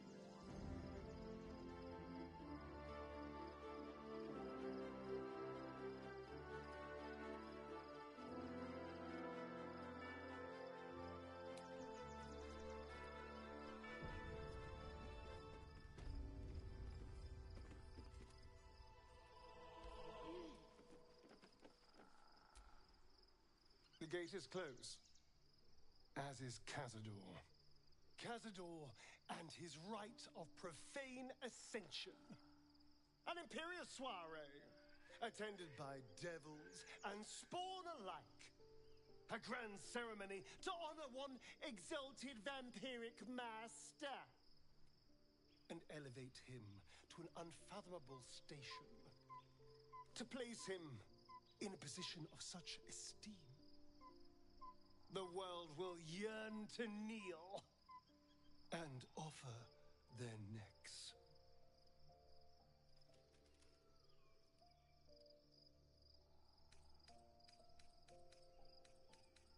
We will kill him, but there's more to it.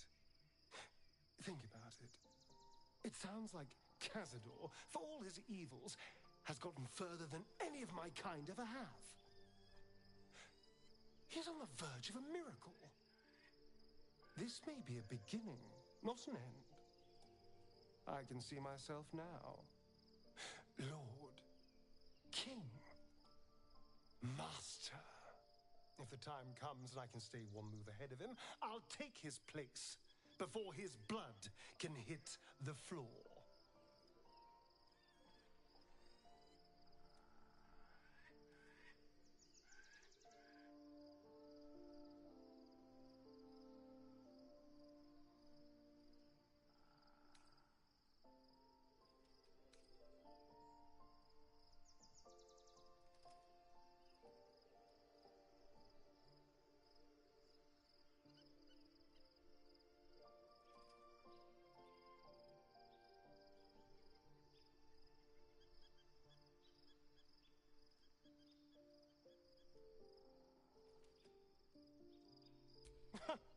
What's a handful of the wretch's servants?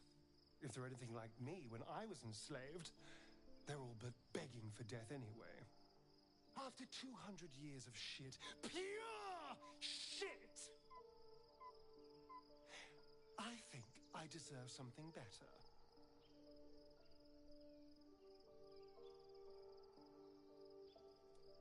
I know you do. It matters to me as well. I want to be able to protect you, too. All I'm saying is, let's be clever about it. If an opportunity arises for me to become a more magnificent bastard than I already am, why turn it down? Let's find out more about the ritual before we waltz into Cazador's front door.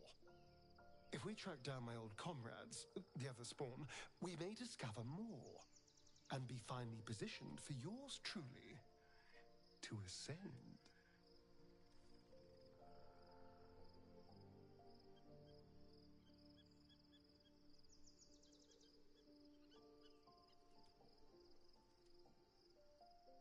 You're too adorable. I'll be fine.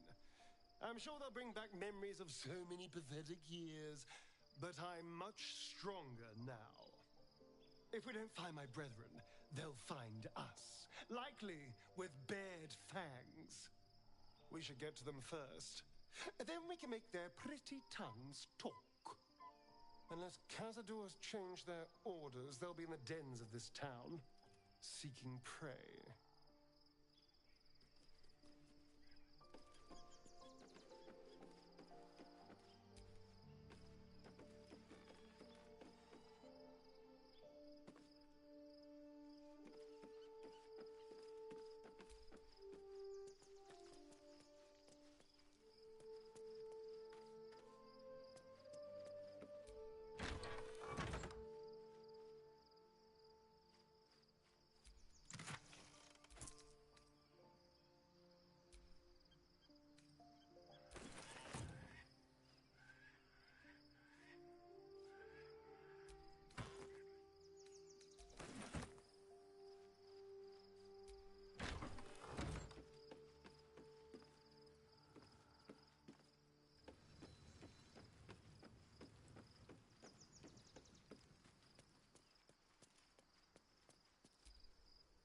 painful truths have been thrust upon Shadowheart.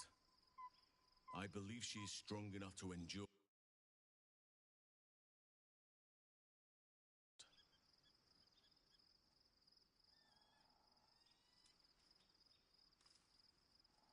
Only by reputation. She was present when we marched against Ketheric Thorm, but on the far end of the battle lines from where I fought. And in the chaos that ensued, well, our forces were scattered.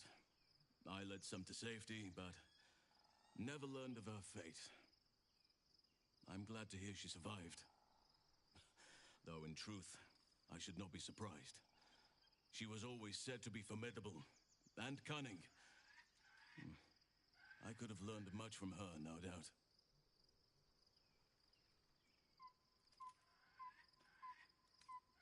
There is much to admire, judging by the stories. I cannot help but wonder how she would have handled some of the challenges I faced as Archdruid. Defended the Grove, Korga, the Shadow Druids. At least now we can benefit from her presence, and perhaps work to a common goal. I've been unfair to you. I've had unrealistic expectations of your character ever since I joined you. But honestly, you've surpassed even those. Seems my faith was more than well-founded.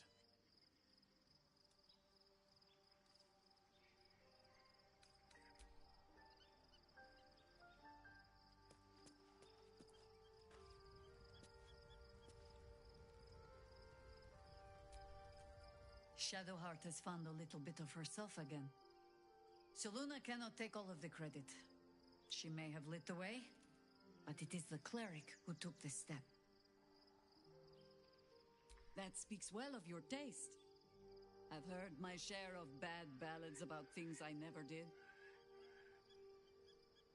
If you have questions, ask. Just don't expect my answers to rhyme. It was Baal alone we faced in our time. And bad as that was, he had no elder brain for a lapdog then. Help won't come from the history books, or from any old tales I can spin you. This is your story to write. There. Have I fulfilled my role as your wise and wizened elder?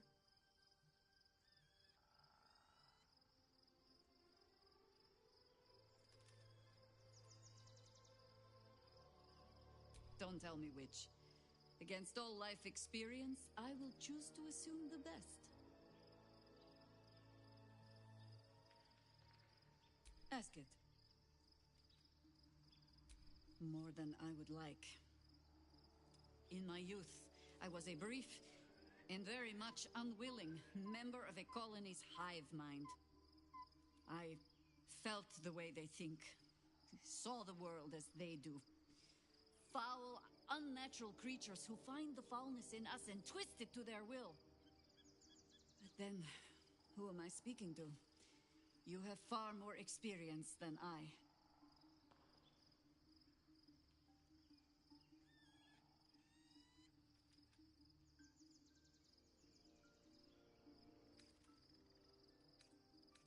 Do not be moved to pity. It is a predator pinned in a trap. And if it wriggles free, you'll find it still has teeth.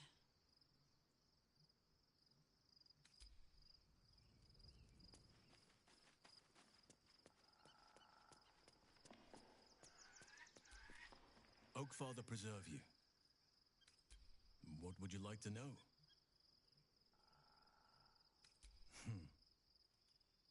I had a friend when I was young, long ago. He played with me in the forests where I grew up.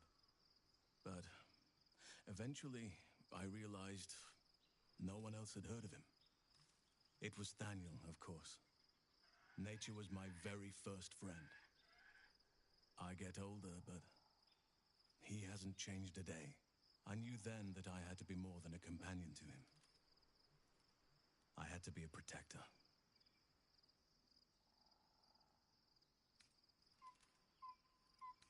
I am? Trust me, it's been said. You show more restraint than most in avoiding the subject until now.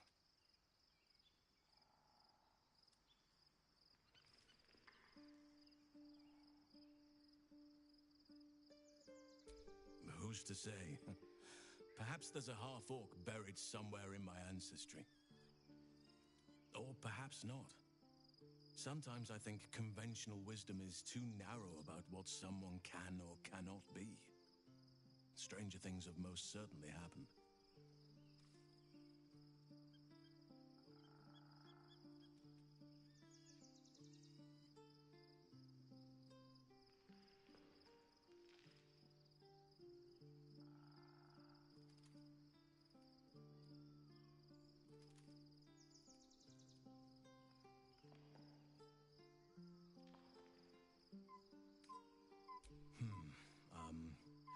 I suppose you wouldn't be shocked to learn I love animals and nature? I know. Well-trodden territory. Well then, let's see.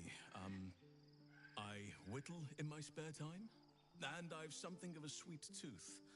Although everyone's very amused when I say I like honey.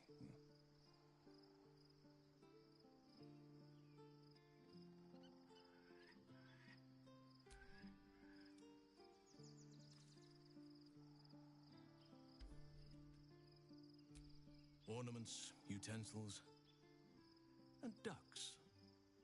I like ducks.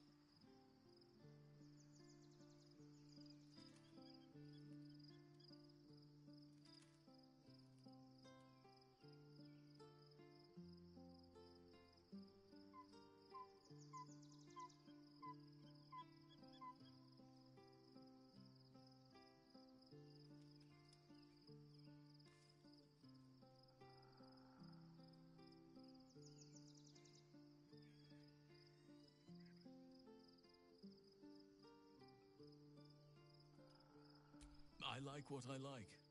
Once you get to my age, you realize there's little point in denying yourself, so long as others aren't affected. 350 years young. I've been privileged to watch saplings grow into mighty boughs.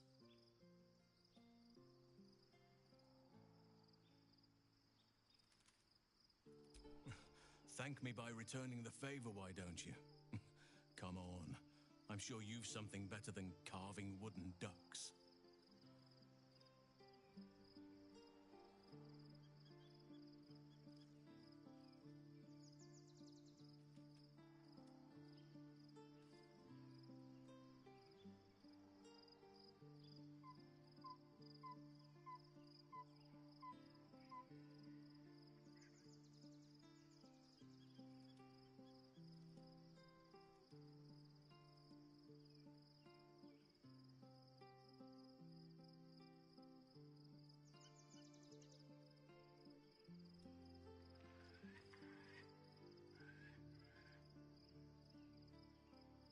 Well, they are fierce creatures from what I understand, but as long as you avoid the high seas, I think you can consider yourself safe.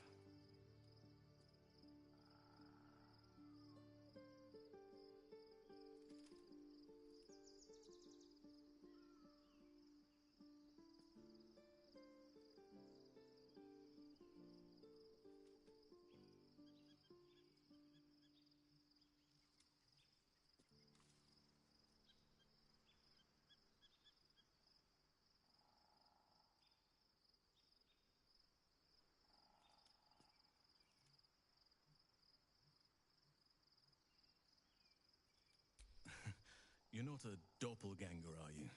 Trying to study me to learn all my secrets so you can take my place? Save for me, my line perished a long time ago. They rest in high forest now, near the shade of the grandfather tree. The grove became my family, with Sylvanus as my teacher. And now I have you.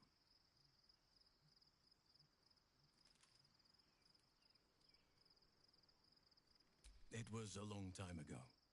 The wounds don't heal, but they become more bearable.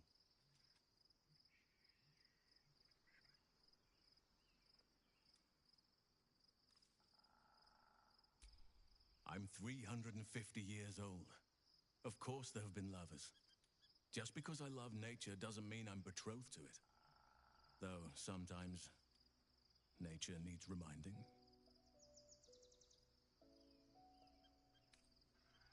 Well, I didn't pick this scar up in battle. I was in wild shape. Only I forgot it was the season when bears are particularly social. A she-bear claimed me as her own and did not appreciate being spurned. Right now, I bed down alone, I'm afraid. Perhaps once I talk less of curses and parasites, my fortunes will improve.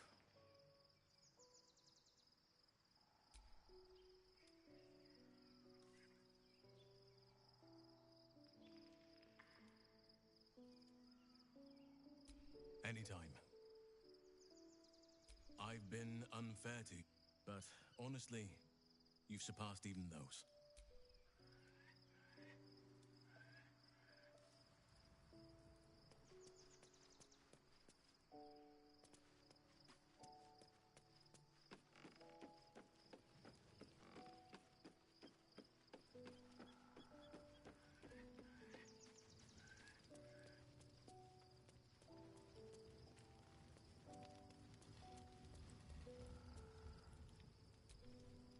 I'm listening.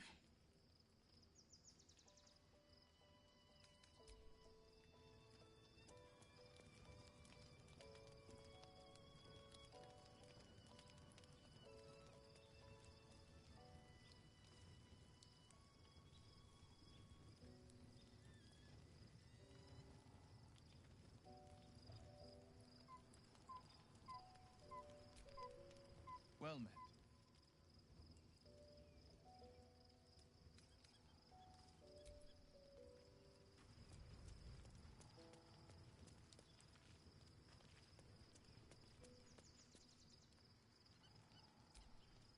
All's well, I hope, aside from the obvious.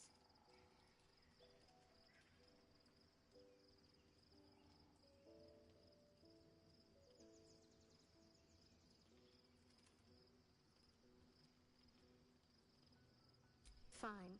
What's on your mind?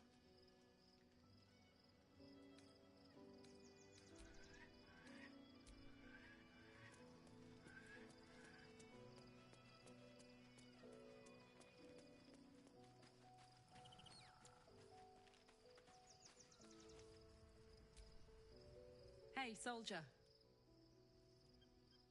He got his claws into me early. I was a wild kid, brawling my way through the city. One of my mates got wind of a bit of work guarding some indoorsy type with lots of enemies. Seemed like easy money, so I went in for it. He took one look at me and said I was perfect. I like that. Not like that, you know. Just... it felt like a good fit. I kept him safe, and he paid me well. Well enough to move into a better neighborhood and put something away for the future. My future. I respected him, trusted him. And he returned that trust, that respect. His life was in my hands, and I took that seriously. The whole thing with Zariel happened so fast. I had no idea what had gone down until it was over. 1 minute I was in Baldur's Gate, a happy, healthy, not quite kid. The next, I was burning up in Avernus with an engine for a heart. Zariel laughed. Said she paid him well for my services. She'd wanted to test her new machine, and he said I'd be able to handle it. He was right. Sometimes I wish he weren't. Evil, evil bastard.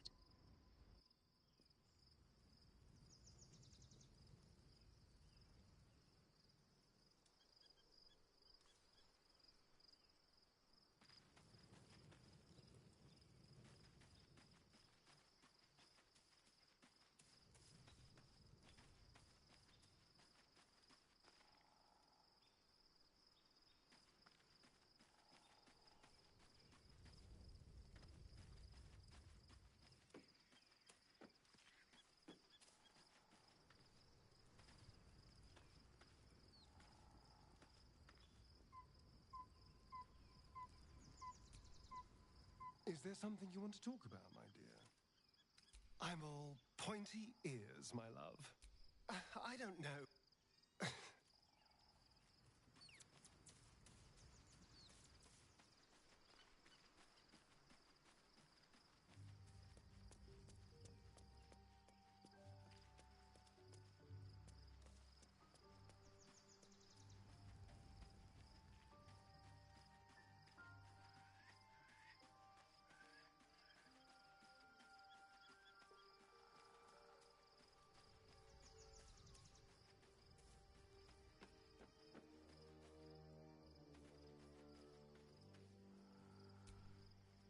I was supposed to sacrifice myself to stop the Absolute. Yet I don't think I could have gone through with it, in truth. And I'm glad that I didn't, given what has come to light.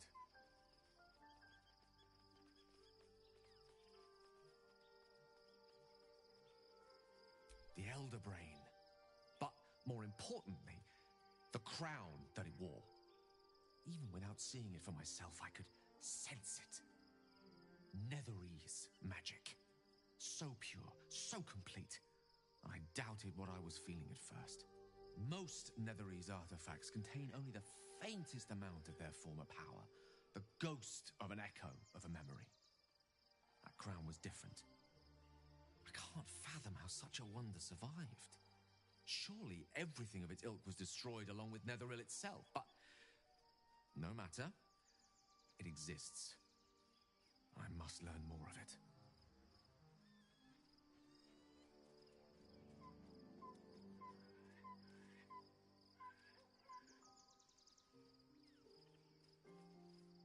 That crown sits on a gargantuan elder brain bent on destroying us and everything we hold dear.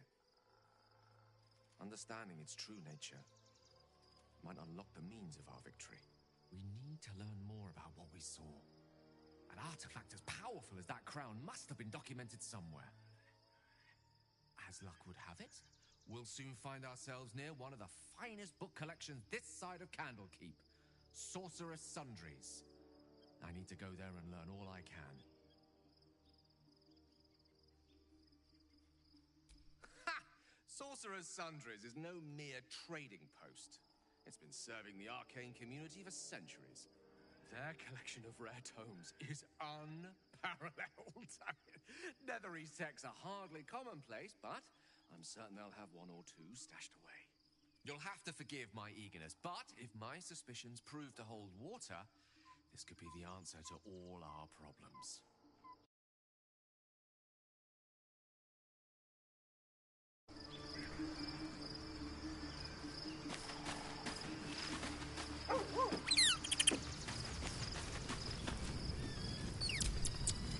You wish to consult me?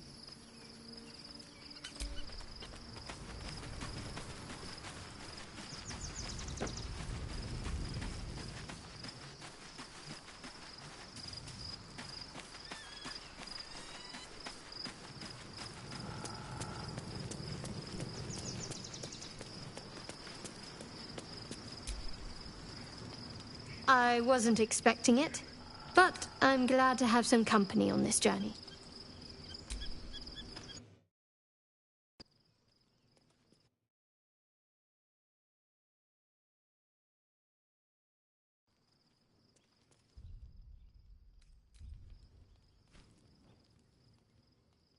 The events of the last days weigh heavily upon you. Sleep's rest is slow to come to one whose mind is so full. The Absolute is not a god, but an elder brain. The Dead Three. They mean to use it to take control of the Sword Coast.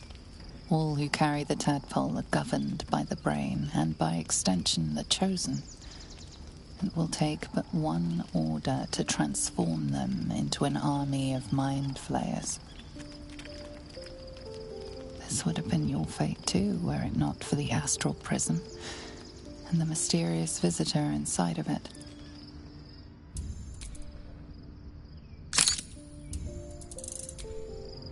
With her help, you have uncovered the cult for what it really is. A plan of conquest orchestrated by the gods of death themselves. Together, you have the power to thwart the Dead Three. If you follow this path to its end, the Elder Brain will not answer to the Chosen. It will answer to you.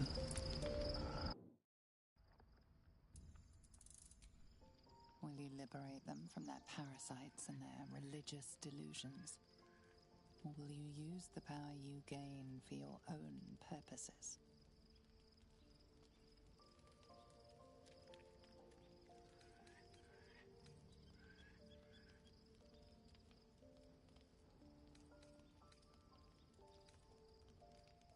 You will not have long to wait.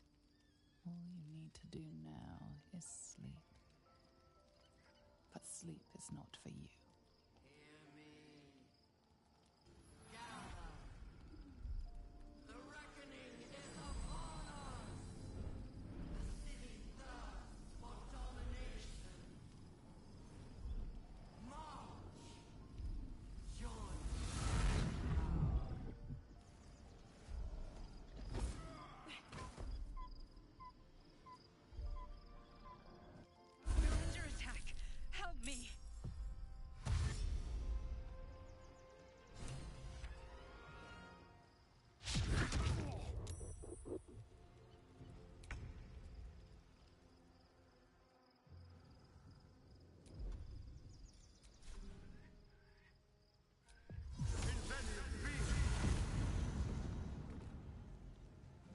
Just be quick.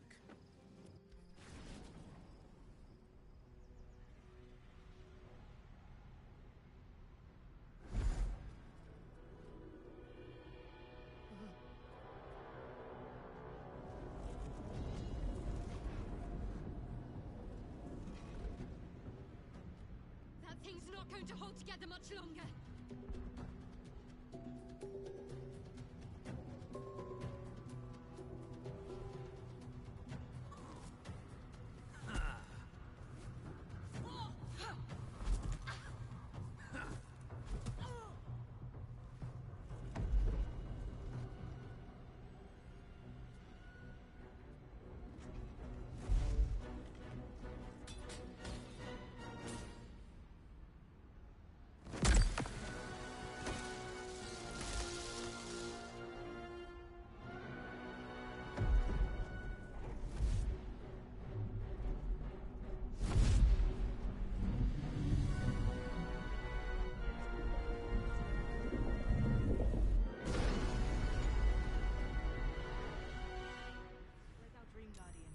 I'm here. Help me. I'm under attack.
Comes easy these days.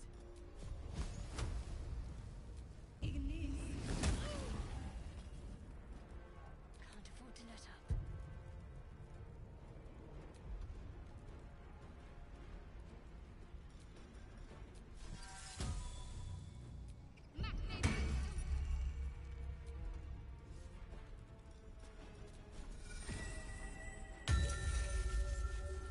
Heading there. Let's have some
someone inside out.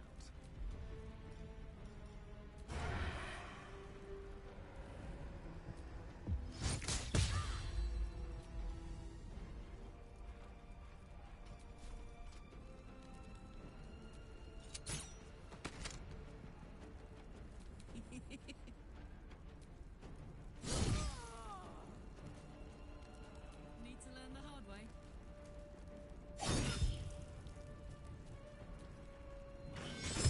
It's not over. Come to the skull.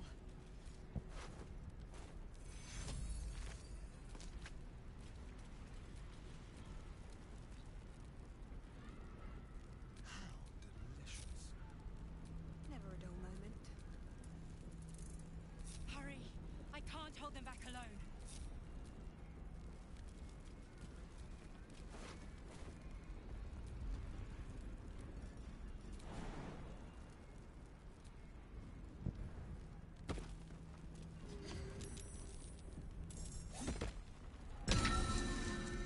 It's not over. Come to the skull.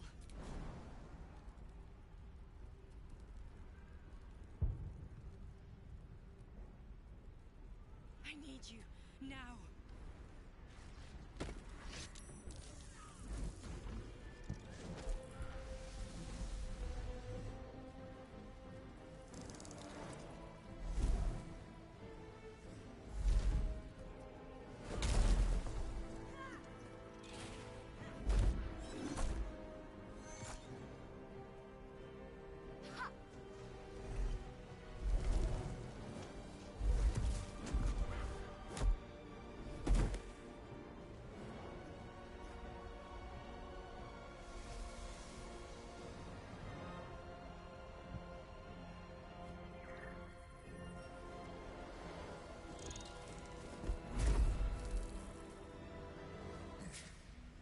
Before you do anything, I am your ally.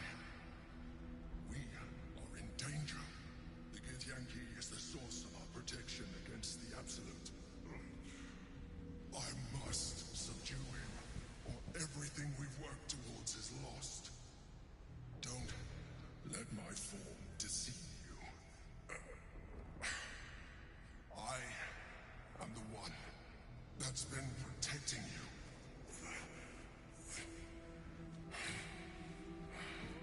I am the one that came to you in your dreams. Help me.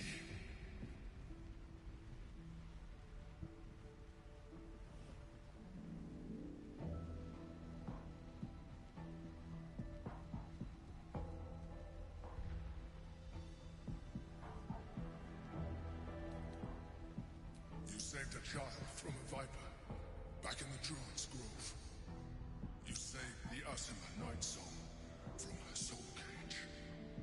You let me live last time you were here, though it brought Blackhead's wrath upon you. I told you about my room in the Elsong Tavern that night when you helped me. I was vulnerable. You comforted me.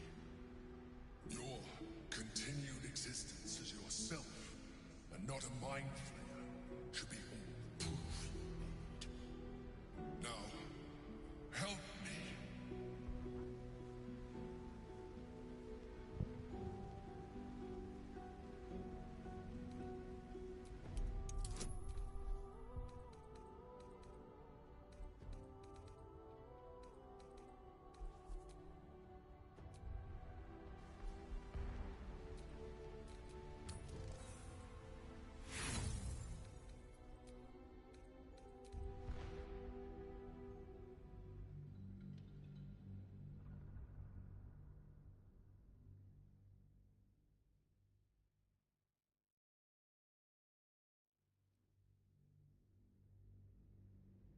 Now, help me.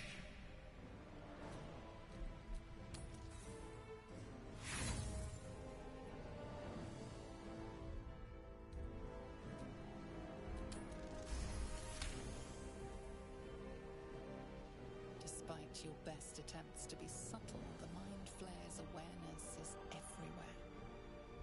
You blunder in its presence like a walk pup learning to walk. You must be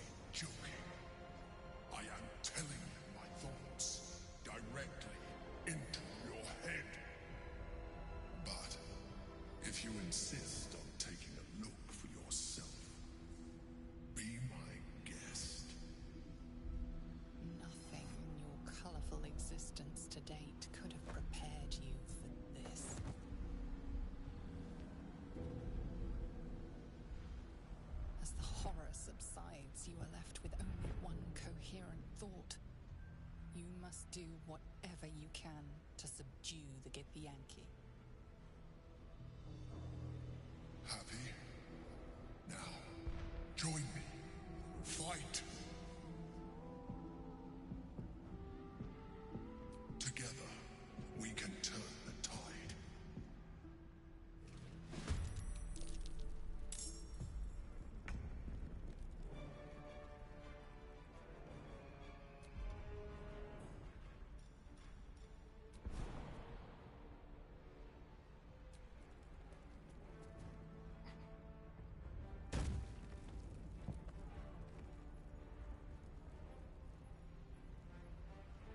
Let's grab what we can.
Over there.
Thank you. That was too close. Don't look at me like that. I am a mind flayer, yes. Without me, you would be a slave to the Absolute. Of all the things to be indebted to, a bloody mind flayer.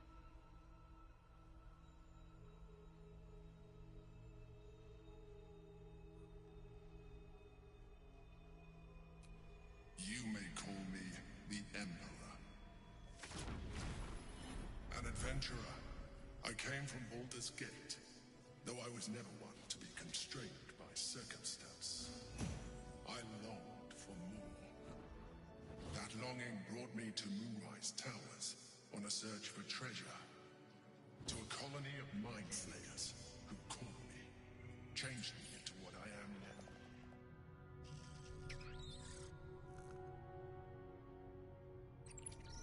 For years, I served the Elder Brain, the one you know as the Absolute.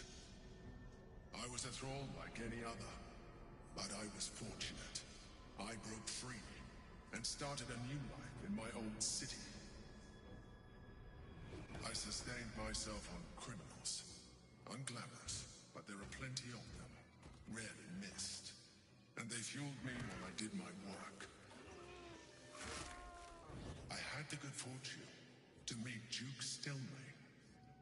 We formed a partnership, and through her, I became the governing force behind the Knights of the Shield, the largest mercantile operation in Baldur's Gate.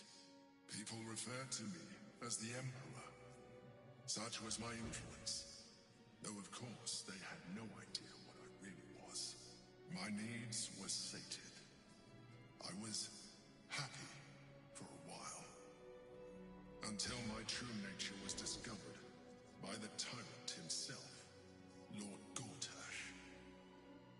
He tore me from my home and brought me back to the Brain, where I became a slave once again. A slave he continued to call me Emperor. The name was intended as a slight, to remind me of the heights from which I fell. But I have grown fond of it. It encapsulates well who I've become.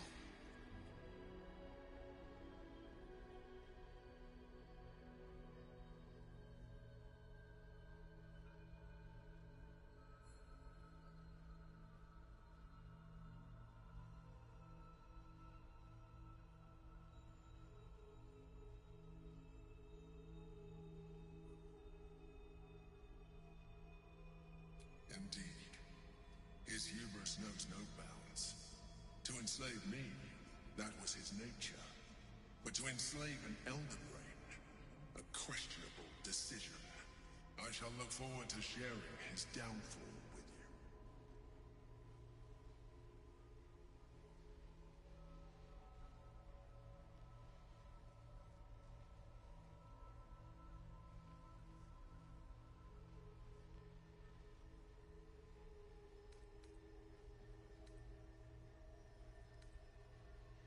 Gortash sent me on a mission to retrieve the Astral Prism. I was one of many, but the first to find it. How Gortash or the other chosen learned of its existence, I do not know. The moment I found it, I felt a change. My free will returning. I followed the feeling inside, and found the Githyanki. I realized what the prison was for. Containment. While my body was within the prison's bounds, my mind was free. I could resist the Elder Brain, the Chosen.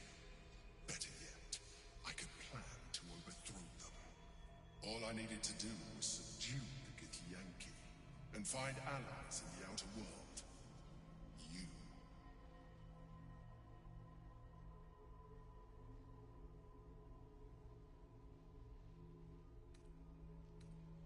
We fought to tame Prince Orpheus, the son of Gith herself.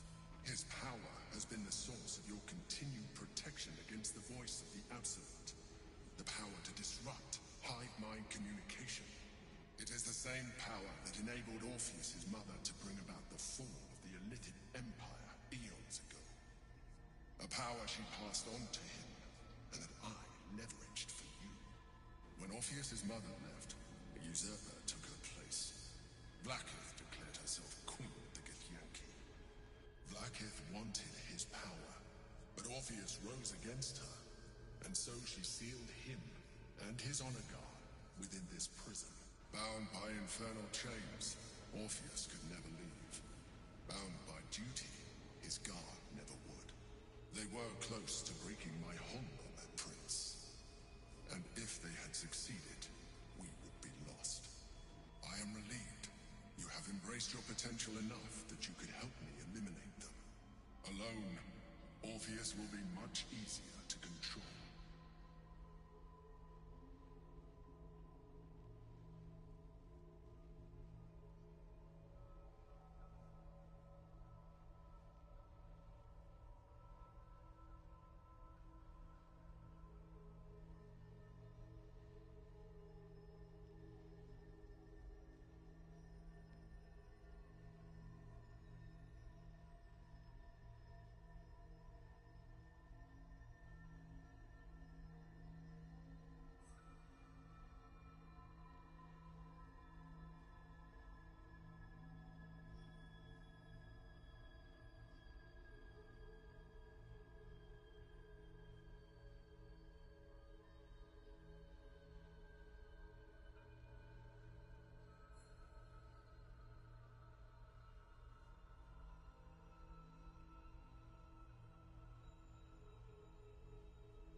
Most certainly Orpheus.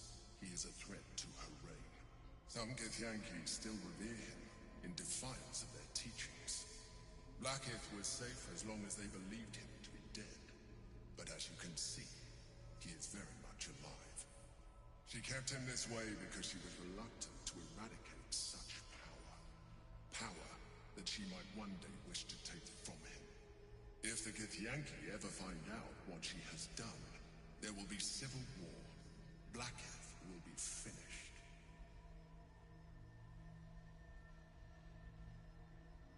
That would be a terrible idea. The moment he is free, he will attack you. Your only defense will be to kill him. And in so doing, you would doom us both. Even though he is subdued, you feel Orpheus's revulsion. A pulsing hatred that cannot be contained. The Emperor is telling the truth. To him, you are just another wretched Illithid. You carry a tadpole. As far as Orpheus is concerned, you are already a Illithid. A sworn enemy, just like me.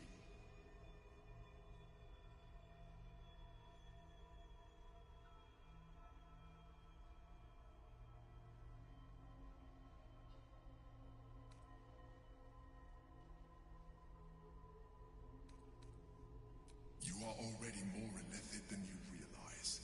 It has improved you. You seek to reverse an inevitable process. A process of evolution. When I first escaped from the Elder Brain, I too wailed against the change. But the longer I have inhabited this form, the more it has grown on me.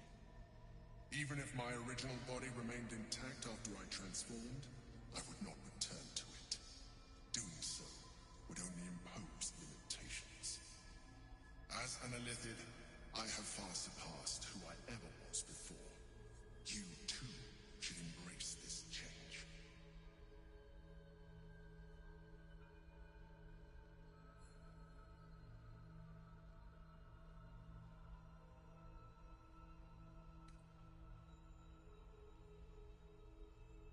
I believe we'll have a better chance of defeating the Elder Brain if you embrace your latent Illithid potential. I've been studying you for a while now. I believe I can trigger the next stage of your tadpole's life cycle, while continuing to preserve your independence. You have seen what I can do. Imagine yourself with the same strength, the same intelligence, the same devastating beauty. If you let me, I can evolve you.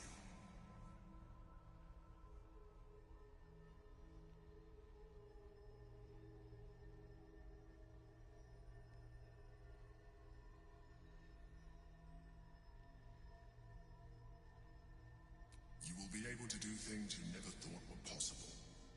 There will be physical alterations, of course, but only partial. You will retain most of your current form, and you will soon see that the benefits outweigh any perceived loss.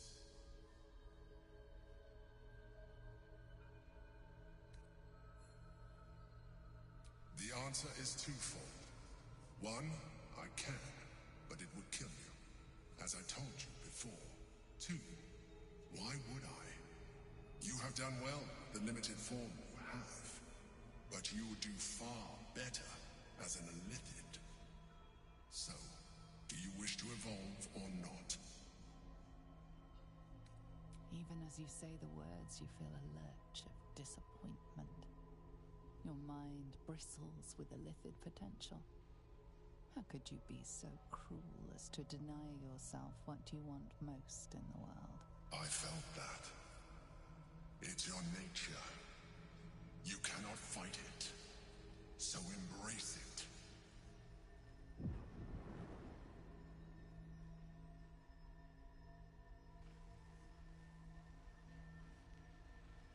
It wants to evolve, but it cannot do so alone. It must commune with another.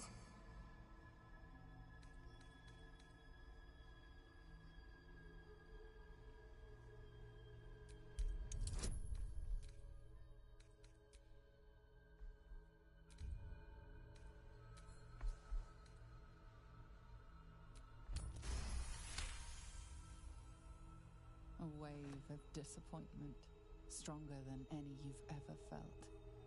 And then, stillness. You've resisted your Illithid instincts. For now. You are not ready yet. Keep hold of it then, until you are. It has enough vitality to further your evolution, and your allies. Perhaps you will be more inclined to try it when you see more of what our enemy can do. But we mustn't lose focus. We need to resume our journey. You heard the Chosen. The Brain has gone to the city, and the army marches to follow. We must not let them reach it. We must find the Brain, and bring it under our control.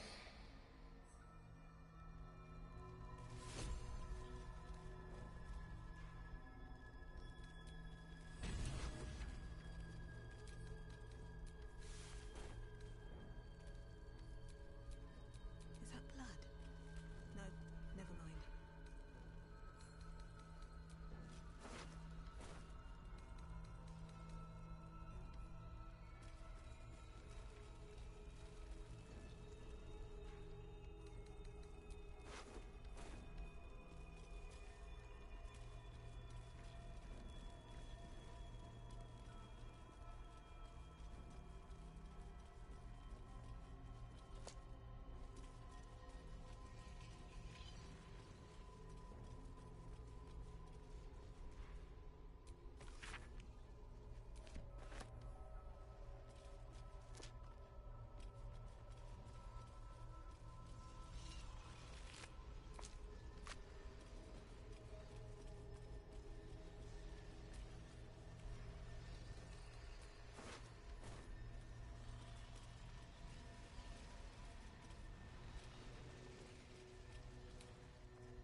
There's nothing further I...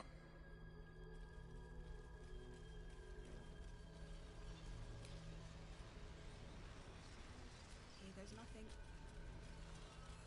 The orb hums with cerebral magic, permeable but impenetrable.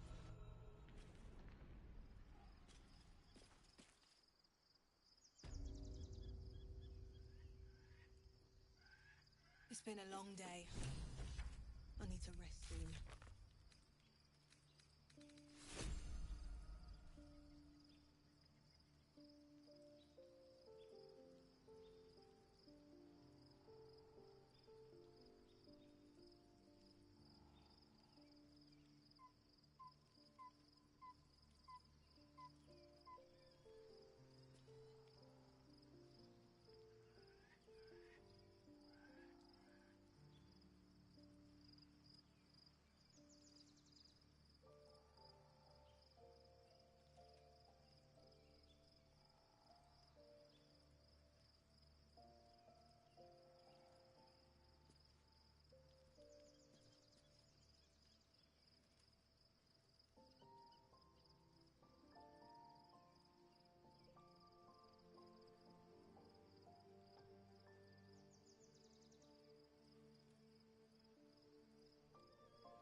Life pulses from within. The parasite's thoughts whisper at the edge of your mind. It wants to share itself with you. It wants to be let in. Go on. Don't be afraid. It only wants to help you evolve. What are you? The tadpole's essence courses through you. Where it touches, your flesh, glands, organs contract and flood with pure thought. You feel different. Your body has never felt more connected. Your mind present in every flex of a joint or muscle. I suppose if it works. But if you had opened your mind to it, rather than consuming it, your allies could have taken advantage of its power as well.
life it wants to share. Go on.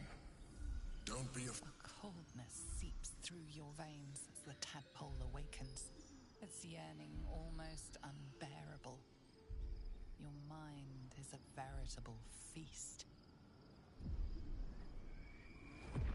The tadpole's essence courses through you. Where it touches your flesh, glands, or you feel different. Stone is cold.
So, there's been a mind flayer inside the artifact, or astral prism, the whole time we've had it.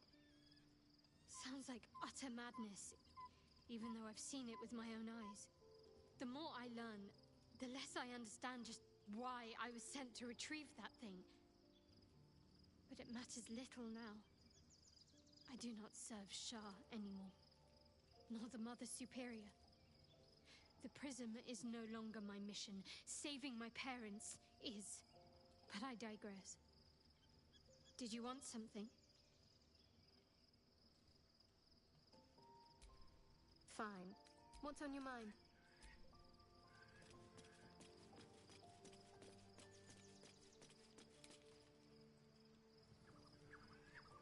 Just what I need. Hey, soldier.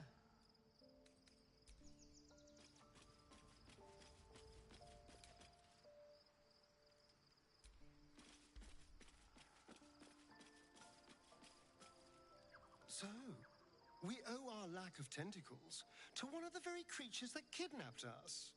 And now it's offering us power if we're willing to evolve. I'm all pointy-eared. Can't...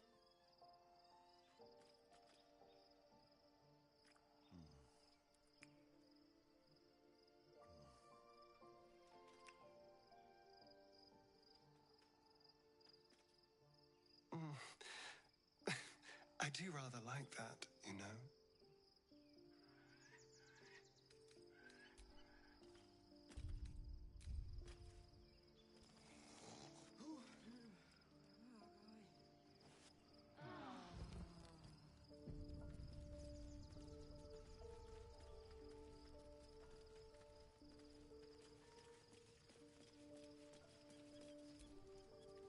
Be honest. What do you think of the new look? I thought I knew who I was. But I was wrong. I do not belong to Shah. And I do not want to be adorned like one of her puppets any longer. The hair is just a gesture, true. But everything has a first step. An unexpected benefit of my training. Any novice knows how to source the right herbs and mixtures to alter one's hair. Typically reserved for disguises and subterfuge rather than self-discovery. But I don't live by Shah's rules any longer.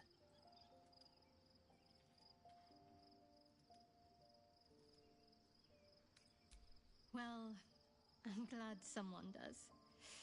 Perhaps I'll get used to it. I have a lot to get used to right now. Fine. What? How are you holding up? Don't be so modest.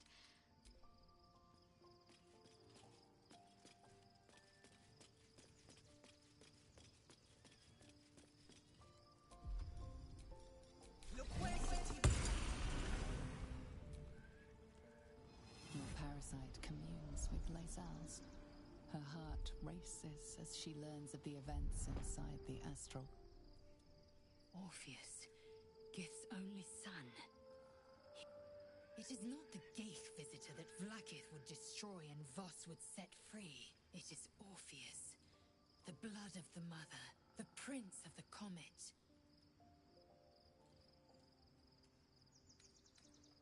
Listen close. The Emperor spoke only in half-truths. For you to know the tale of Orpheus, you must know the tale of Gith and of Vlaakith. Long ago, when we rose up against our Geich slavers, Mother Gith made for the Hells to secure an alliance with the archdevil Tiamat. Tiamat gifted the Githyanki our red dragons. Gith remained in the Hells, and Tiamat's envoy proclaimed Vlaakith our ruler. The first Vlaakith of many. It is Vlaakith 157 whom my people now call Queen. Yes.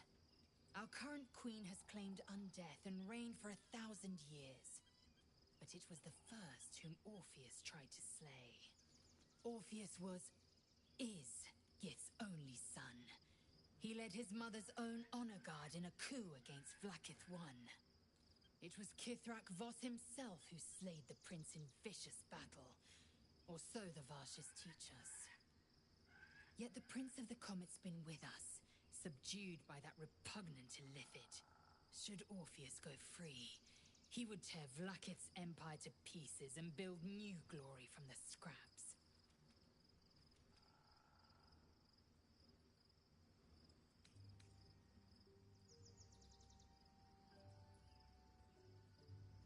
We meet Voss in the city, and we obtain the key to freeing Orpheus from his prison. Every word Voss spoke, he spoke true. Orpheus is the living proof of the Queen's lies, and the living weapon that conquered our Geich slavers. One word from his lips, and the people would doubt. 2 words, and they would rage. 3 words, and they would bow to the true heir.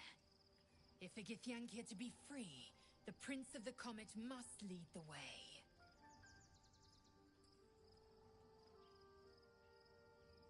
What about him?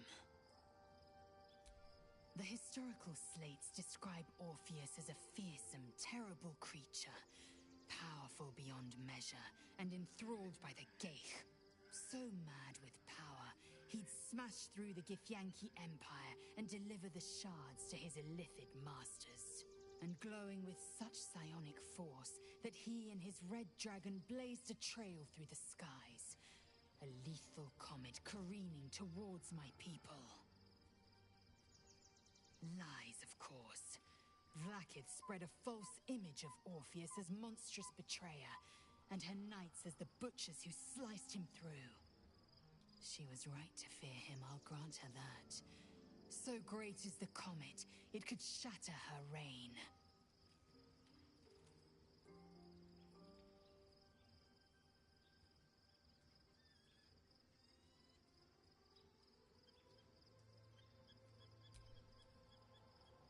Emperor may be loathsome, Orpheus can disrupt a Geich hive mind. A talent like that makes the prince a powerful shield and a powerful weapon. Why destroy a weapon like that when you can contain it in a relic and keep it for yourself?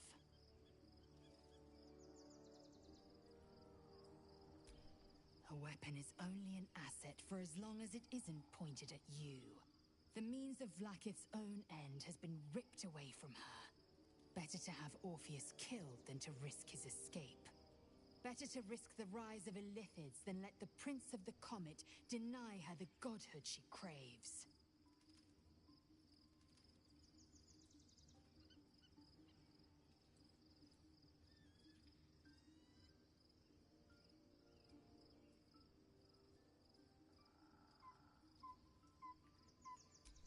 Orpheus is honor guard, loyal to the end, trapped by Vlaakith in the same prism holding their noble prince, fruitlessly hacking at the sphere that contains him.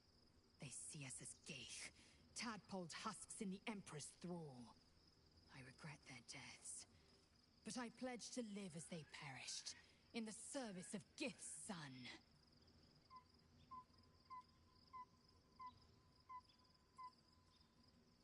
Very well.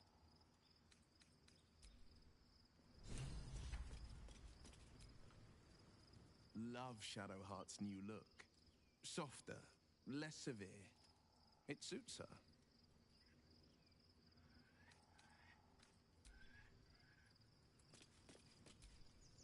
Something is different about Shadowheart. New facial creases, perhaps. A fresh battle scar I hadn't noticed. Bah, it eludes me.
Shadowheart looks like a stack of gold. Never thought I could get so excited about someone's forehead, but here we are.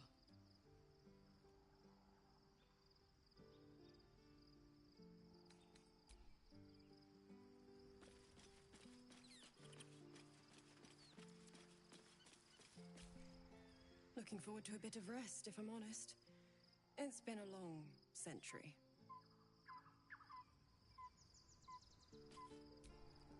There you are.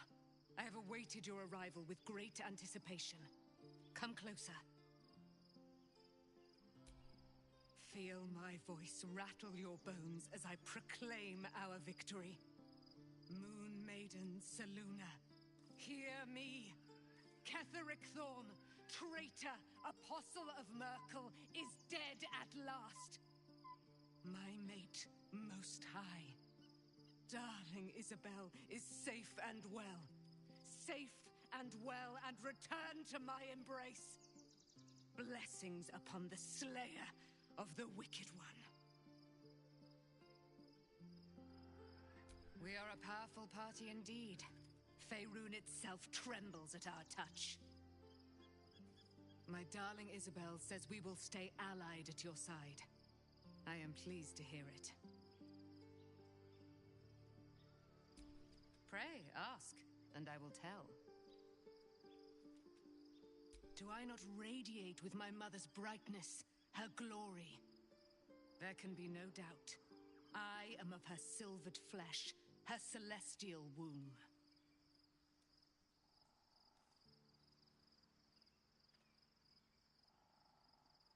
Why, she already has. She has brought her sword to your side, Dame Aelin.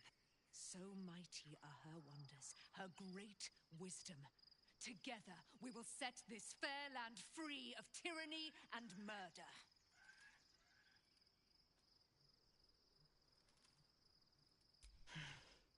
Ketheric Thorm, father of my one and only love, enslaver of Dame Aelin. Ketheric Thorm never did trust me, even when he worshipped the Moon Maiden. He was threatened by my love for Isabel, by her love for me. When she died, curse the day, the hour, we each of us mourned bitterly. But Ketheric's pain could be touched by no aid, no boundary. He turned to wretched Shah, the Lady of Loss, for relief. And she whispered into his ear, poisoning his mind. He and his loathsome advisor, Balthazar, lured me into the Shadowfell, claimed they'd found someone in need of my aid. There, they trapped me in their infernal cage. I was killed, murdered, made dead over and over and over by justiciars of every make and kind. I was reborn, for it is my nature. And Ketheric fed upon my immortality all the while.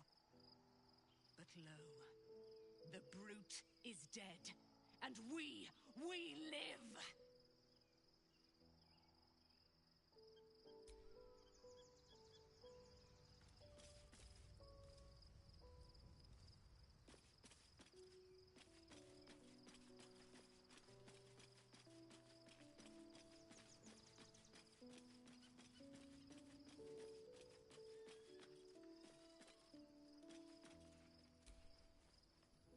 Shadowheart looks different. A change of diet, perhaps?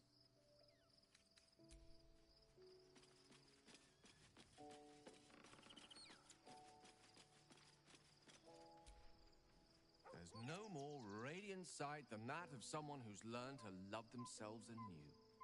Shadowed in name, but no longer in spirit. It suits her.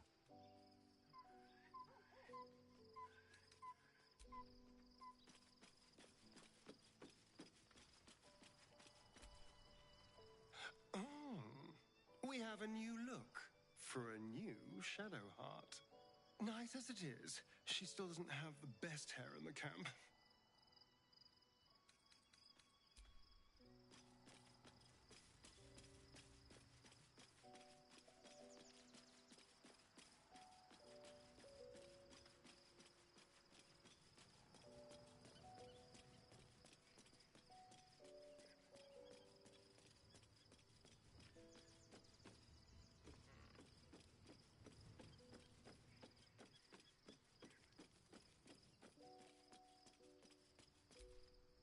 I was concerned when I saw Shadowheart creeping about with a blade in the dead of night, but it was just to cut her hair, it seems. It suits her.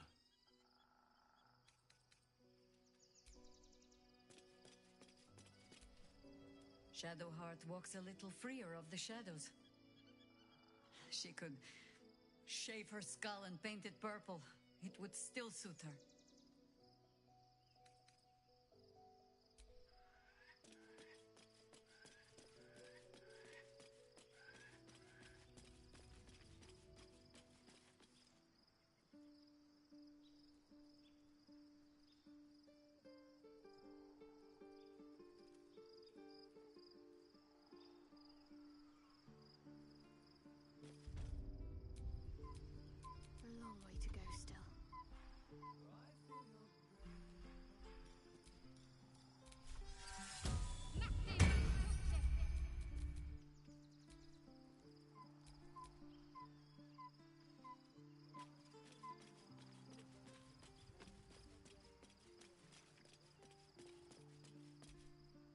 Well, are we ready for... Flattered as I am. At your...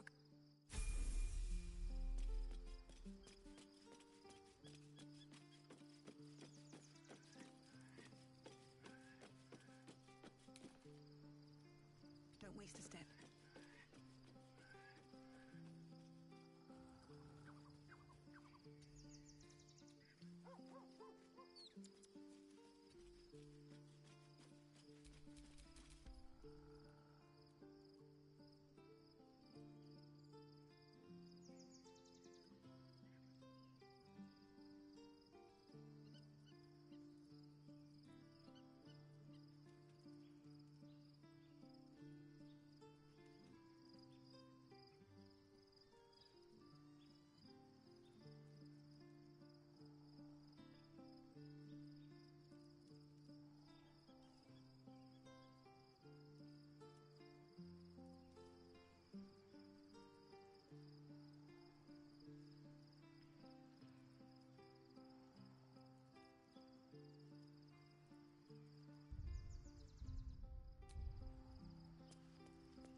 Someday I will sit down.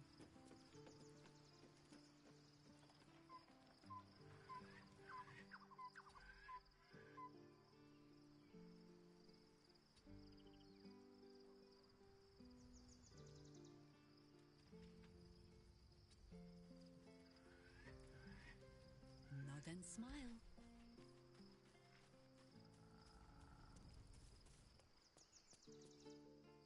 Ah, I shall be here in my camp for whenever. As thou desire.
What's the story?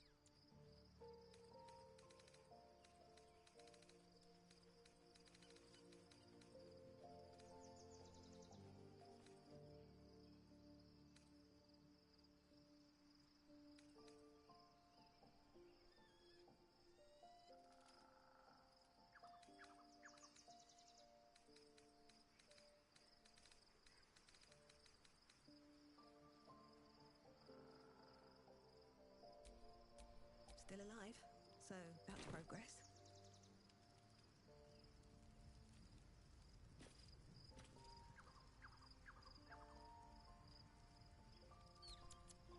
Is there something you want to talk about, my dear? Well, obviously I would, but you have so...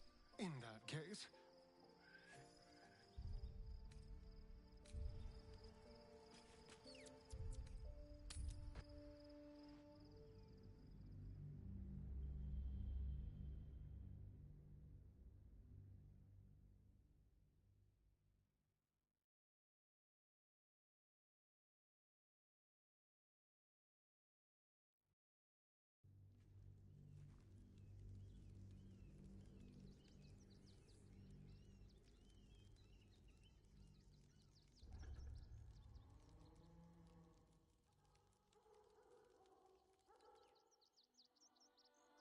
We must find where Gortash and Orin have established themselves, and take their nether stones.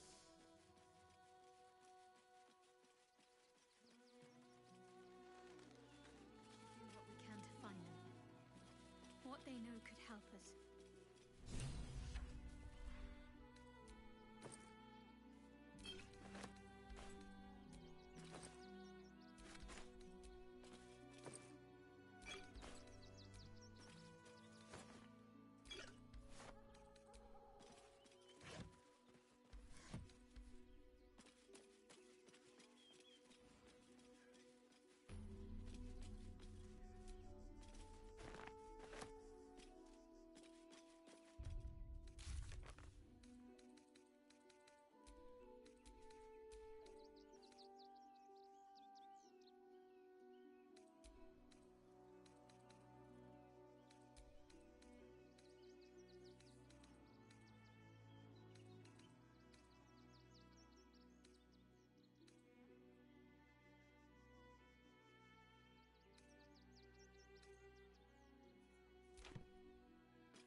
Excuse me.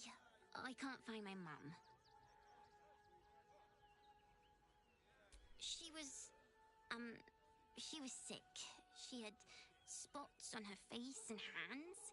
She went to go get some herbs, and she was supposed to come back the same day. That was last 10 day, though. That's the first thing I did. Mum always said to look for a temple if I needed help. But they said they couldn't help me. Because of the circumstances. That's what they said.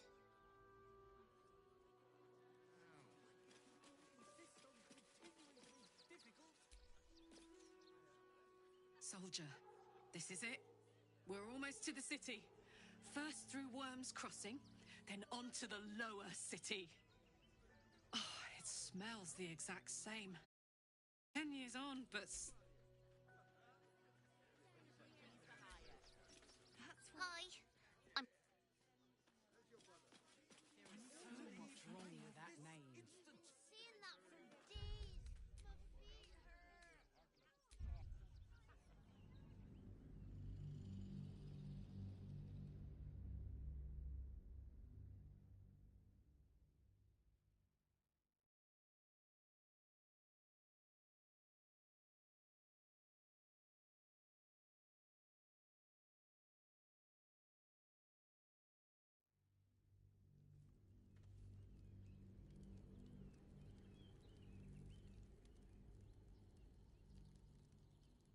We must find where Gortash and Orin have established themselves, and take their nether stones.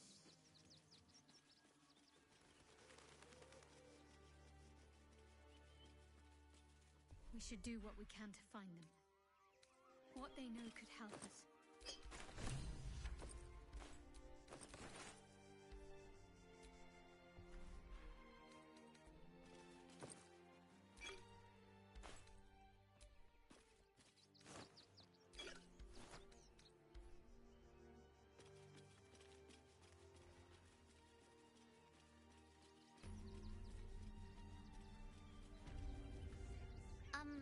Excuse me. That was last Tenday, though.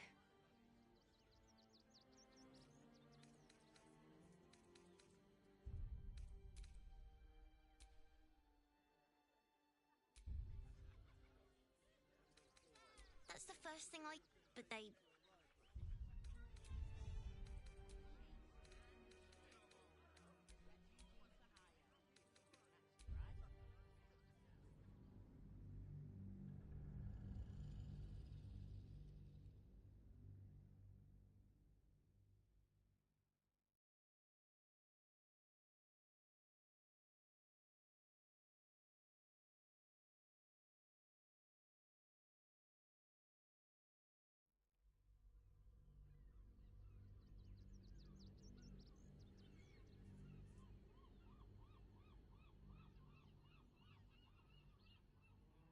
That was last Tenday, though.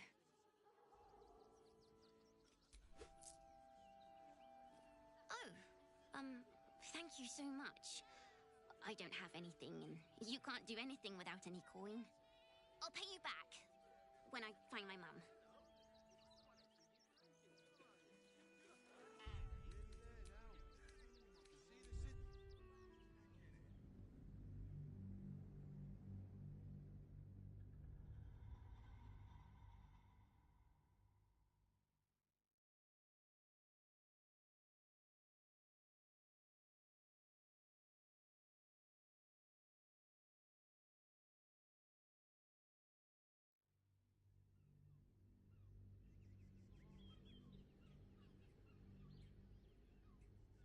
That was last Tenday, though.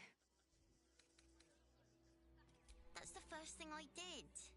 Mum always said to look for a temple if I needed help. But they said they couldn't help me.